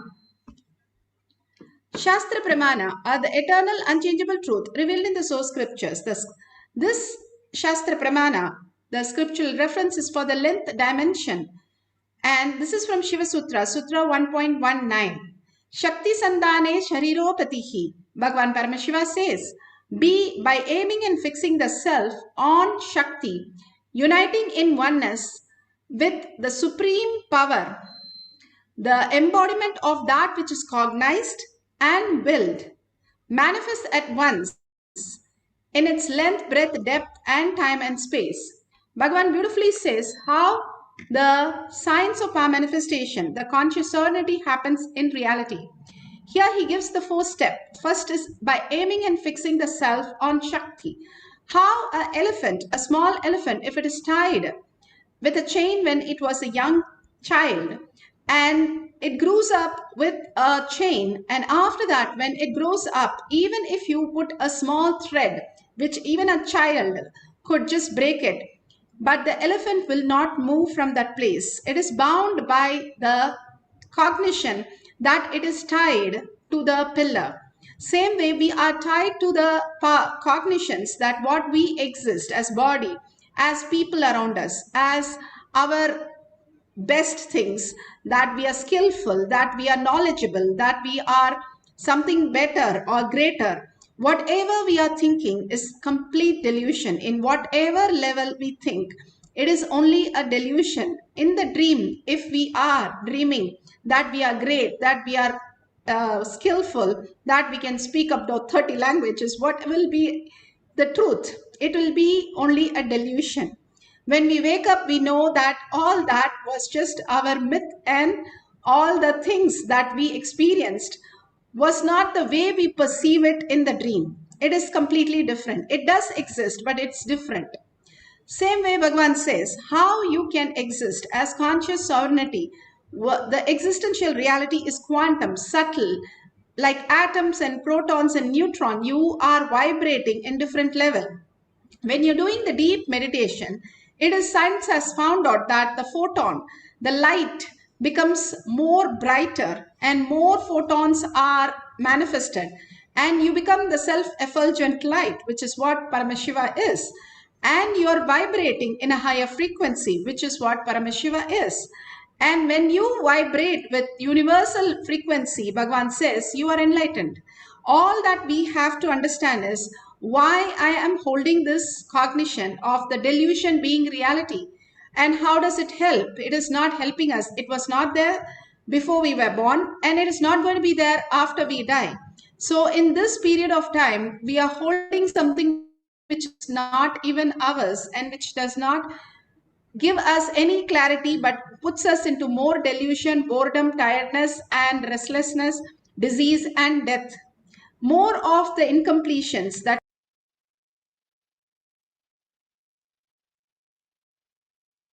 we are constantly faced because of the delusion which we think is real. And Bhagavan gives for Chaturmasya to be in more conscious serenity, completely is surrendered to Bhagavan's lotus feet by doing the unclutching and holding the inner space in a higher vibration that you are awareness, you are consciousness, you are Paramashiva. When people asked, what do Bhagavan see? When he was asked in a hall, he sees as vibration. He doesn't see as only matter. He sees as vibration, as a immature vibration or more concrete vibration or blocked vibration as humans.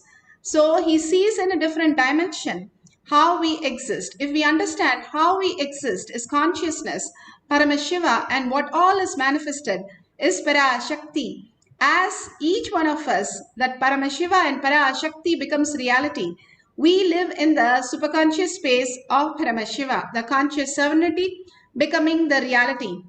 Bhagavan has beautifully given the great science of Apta Pramana. Apta Pramana for the power of length dimension. This is from Sai Satcharitra, chapter 45-44. And beautifully he says, in 11 days he is going to leave the body and asking them to chant all the great scriptures.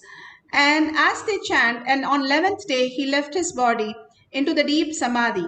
The greatest of all that, even the animals, even a beautiful monkey doesn't fall down dead in the middle of eating or middle of it jumping through the trees, but it goes to a place, a remote place, and sits for a few days where it stops eating and leaves the body. The minute it has left the body, other monkeys come and clear it immediately. Nobody has sighted a dead monkey so far. To that extent, they keep it clean. Even rats, when they eat poison, they don't fall down dead immediately. They go to their home and leave their body.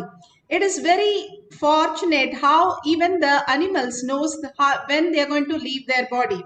We humans have to really learn from them how to leave a body. And the greatest science, when you're aware of such great science, you will know how you can leave the body. Bhagavan beautifully says how we can manifest our reality when we know conscious sovereignty is the very purpose of life. Depth, I'll give you some example. When people bring food, I do not enjoy the taste of the food. I enjoy the attitude and the love with which the food is brought. That is what makes me joyful. Otherwise, there is no pleasure.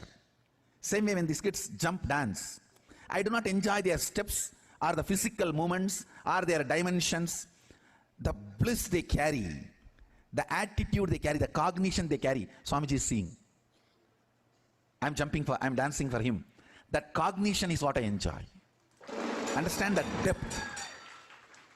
There's a big difference. A man who is length-based will enjoy only the dimensions of the person who is dancing, or the dress of the person who is dancing, or the movements of the person who is dancing. If somebody is based on the breath, they will enjoy the emotions expressed, the attitudes shown, bhava, the art part of it. A length-based person will enjoy the sexual part of it, the physical dimension. The breath-based person will enjoy the art form of it, part of it, the emotion. The depth-based person enjoys the cognition with which they dance. Understand, that is the difference between the length, breadth, and depth. I am excited because I'm going to make these kids materialize, teleport. Understand, listen carefully. When they move to the length dimension, they can change anything they want. They can actually physically play with things, physically act with things. So even though I am excited about the depth, because I think from the beginning I am a doer. Even in me, when these powers started manifesting, the first question I asked Vibhudanandapuri, actually these powers started manifesting in me much before I even had darshan of Arunagiri Yogeshwara. Arunagiri Yogeshwara gave only the depth related powers. These length related powers have started manifesting in me. Even Vibhudanandapuri and Yogananda Swami, they manifested it, these powers in me. And the first, when it started manifesting, the first question I asked Vibhudanandapuri, what is the use? She got really annoyed because these powers come after 25-30 years of practice, and she was screaming, even after 40 years of tapas, only once in a while when I am in samadhi I can manifest these powers. You fellow, you are casually playing with all these powers and you are asking me what is the use? I said, no, I am not disrespecting, but what's the use?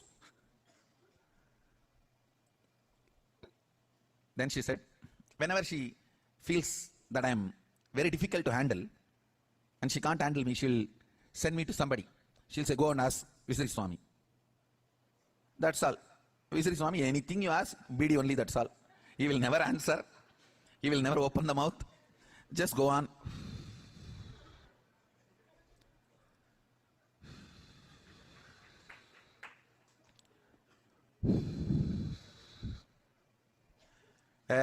Get the next one. And he'll pick up the next BD. And it's very difficult to get an answer from him. And it means I know that that question cannot be answered at that moment, or I cannot be handled, at that moment. That's all is the answer. I'll just keep quiet. So when I asked this question also, I did not get any answer. They just know I cannot be handled at that moment. And she said, go and ask Visari Swami. Sometimes with Visari Swami it is too funny. Yogi Ravsanath Kumar, he will do all that, and I will ask question and he will be smoking. After 3-4 hours I will again ask question. He will be smoking the bidi. After 2-3 hours again I will ask the question. Hey, pour the tea in the coconut. That he will have a coconut shell in which he used to drink.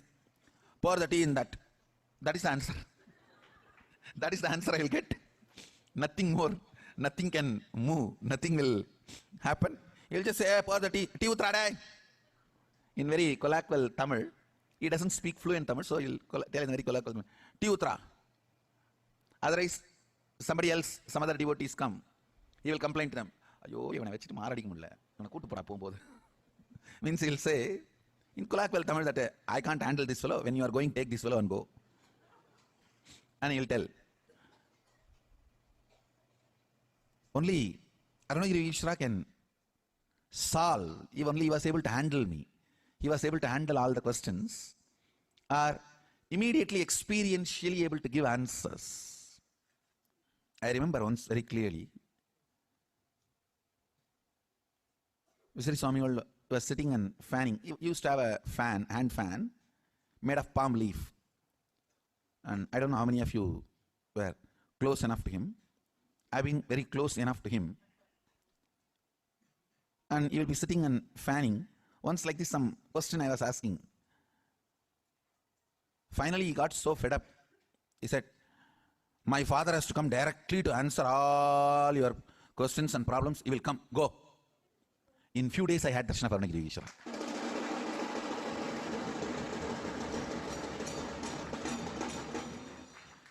He said it in such a way, only my father can handle you. We all can't handle you.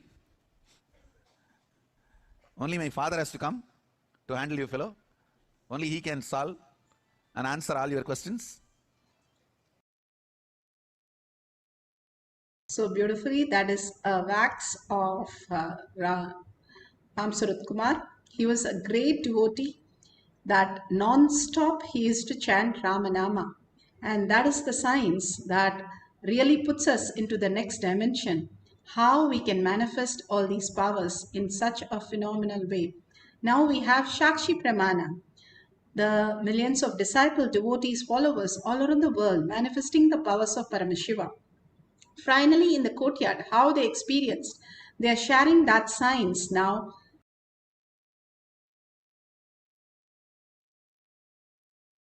Questions on different subjects. All those things that were happening, like I would go up to someone that's in my group and I would say, what is my father's first name? And she said, George. And I'm like, how in the hell does she know my father's first name? Then somebody asked me, when did I graduate from pharmacy school? And I look in this mirror that has this black Jnananjana on it, and the numbers are written in the mirror, 1994, and that's exactly when she graduated from pharmacy school. So these experiences of oneness that we have through Shaktipat are expressing themselves in an ability to have knowledge that as yet the world has seen. This kind of beautiful. Beautiful. If you understand the science, Mahapariva learned 18 languages. He has never gone to any schools or any places. All these great people, they can learn everything in just one listening, whether it is Ramakrishna Paramahamsa, Ramana Maharshi, Vivekananda, all the great of them, how they learn in just one listening everything that is there in the world. The only understanding is the higher you are vibrating, you are in a higher intelligence state. So by the intelligence, you understand how you function. If you are finding a parking lot in a very tight parking lot of 1,000 cars, it's so difficult. If you just raise yourself into the 7th or 8th floor, you will be able to just look out and spot it in a minute. That is exactly how the intelligence, Cosmos is a feedback intelligence. What you cherish most, it keeps expanding that, expanding that. And if you cherish conscious sovereignty, the frequency, the very way you exist, and you will start vibrating in the same frequency as the universal frequency, and you will start experiencing the higher intelligence, and you will start manifesting all the higher reality. And nothing is lost. It's only you can command over your reality, or you are stuck in your reality. That is the delusion when you're stuck, and when you command, you are manifesting the science of our manifestation. This very science is given to us as ultimate truth, and in simple way that we can just sit down and have a cup of coffee, entangle with Bhagwan, and experience this science. We study 25 years to become a doctor, or even 40 years to become a PhD scientist. But here in 40 seconds, 40 minutes, we are given the possibility to experience the superconscious breakthrough, who we are, the higher reality. By every method, we have to do a lot of tapas. Here is just a glimpse into our own self. Again and again, when we chant the Mahavakya raises the frequency and makes us manifest the powers. If you have the Jnananjan, you can apply in your third eye and your temple. You can write some logical questions, the mathematical sums, or you can write some derivation that you don't know, or anything. Ramanuja, where he just downloaded all the great mathematics, he said very clear, I don't know mathematics. For me, mathematics is Devi. And whatever she says, I just tell you, I have no idea. That is the amount of humbleness that he had and surrender that he had. And he was the most intelligent. Even nobody on planet Earth still have cracked his formulas and his teachings.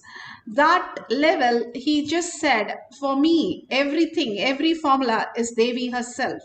How that could be true, each one of us can experience. Not only the avatars, all of them. Krishna studied in a Gurukul only for a few months, 6 months or so. And Buddha studied for a month or so. Prahlada studied just a week or so. All of them were the greatest happening, who just downloaded the whole science. And the Veda Vyasa was given in a glimpse, all the Vedas and all the Upanishads in a glimpse by Brahma himself. All these scriptures again and again tell us how we can learn just in a jiffy the whole science when we are conscious sovereignty. If we decide very firmly that I want to live conscious sovereignty as our reality, that's all matters. Then it starts unfolding in us as higher science and higher reality, removing all the delusion and making us understand who we are, the very nature, how we exist. Now you write all the questions and leave it, and just let's get into the deep oneness space. Whatever Paramashiva wants to give us an answer, let him download and manifest as reality. Be very clear that you are Paramashiva, and that is the only thing that we need to hold. Vibrate yourself in a higher frequency and entangling with the quantum space, that universal frequency that Bhagavan is, quantum space. When you start chanting the Mahavakya, intensely holding Paramashiva in your inner space and unclutched from everything in the outer world, anything in the outer world is not real as we perceive. The existential reality is much more different. The way we perceive is only our own perception, how we exist, and we paint the picture just like that. How we exist is quantum, then we will paint everybody in a higher quantum, Paramashiva space. So let's sit and complete completion with everything in the outer world. The essence of complete completion is making it redundant, not hiding under the carpet, making it redundant. It doesn't even exist. All the incompletion are yours, but they do not belong who you are. That is what Bhagavan says. It is all ours. The cloud is part of the whole sky, but it does not tamper the sky. That is how we are pure. We are consciousness. Nothing touches us, whether we lose our hand or lose the closest people or lose our wealth. Nothing touches us, because in the dream in the deep sleep. We are not touched. So why are we touched now? It is the choice that we gave. Just make it redundant and irrelevant. The problems are there, but it is not ours. It is not who I am. It might be ours, but it is not who I am. The moon has all the wedges. Because of the light from the sun, it shows those wedges, but it is not the very moon's fault. The moon is so beautiful with the light, reflecting the light. And because it is reflecting, it is showing all these incompletions in it. But the moon, very moon is the greatest happening. Same way, all that is the happening as conscious serenity as our reality. Now let's sit straight with the head, neck and spine in a straight line, entangle with Bhagwan and continuously chant the Mahavakya to raise our frequency to match it up to the universal frequency, dissolving ourselves, falling at Bhagwan's lotus feet, and completely whatever you're stuck, surrender it. More and more you surrender at Bhagwan's lotus feet, more and more you understand the greater reality who you are. So let's start the chanting of Mahavakya. Do it intensely with a deep earning and sit as Paramashiva, PARASHAKTI with your 25 heads, not powerless, 25 heads, 75 eyes and 50 hands. You have to be 50 times more aware of what you are right now. Every moment only unclutching and holding Paramashiva as your verbalization and visualization. Let's experience the oneness, raise our frequency and manifest Paramashiva as our reality.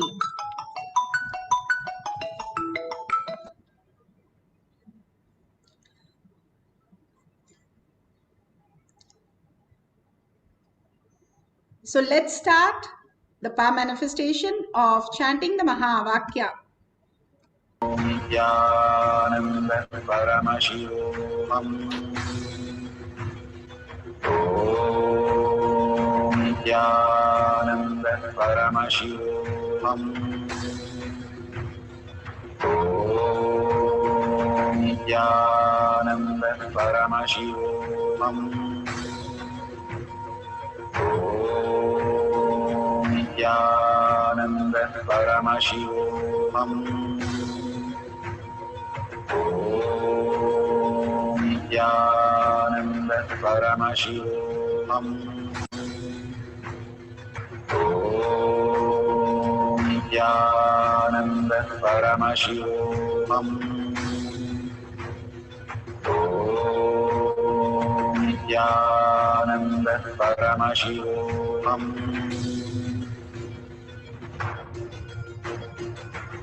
Let Paramashiva's third eye manifest in all our third eyes.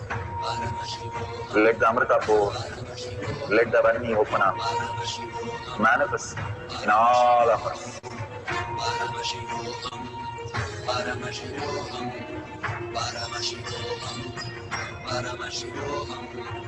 Let Paramashiva overflow, manifest the powers in all our third eyes.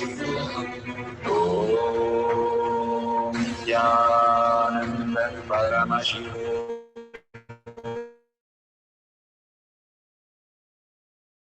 Om Jnananda Paramashiva. Om Jnananda Paramashiva. Om Jnananda Paramashiva. Om Jnananda Paramashiva. Om Jnananda Paramashiva. Om Jnananda Paramashiva. Om Jnananda Paramashiva. Om Jnananda Paramashiva. Om Jnananda Paramashiva. Om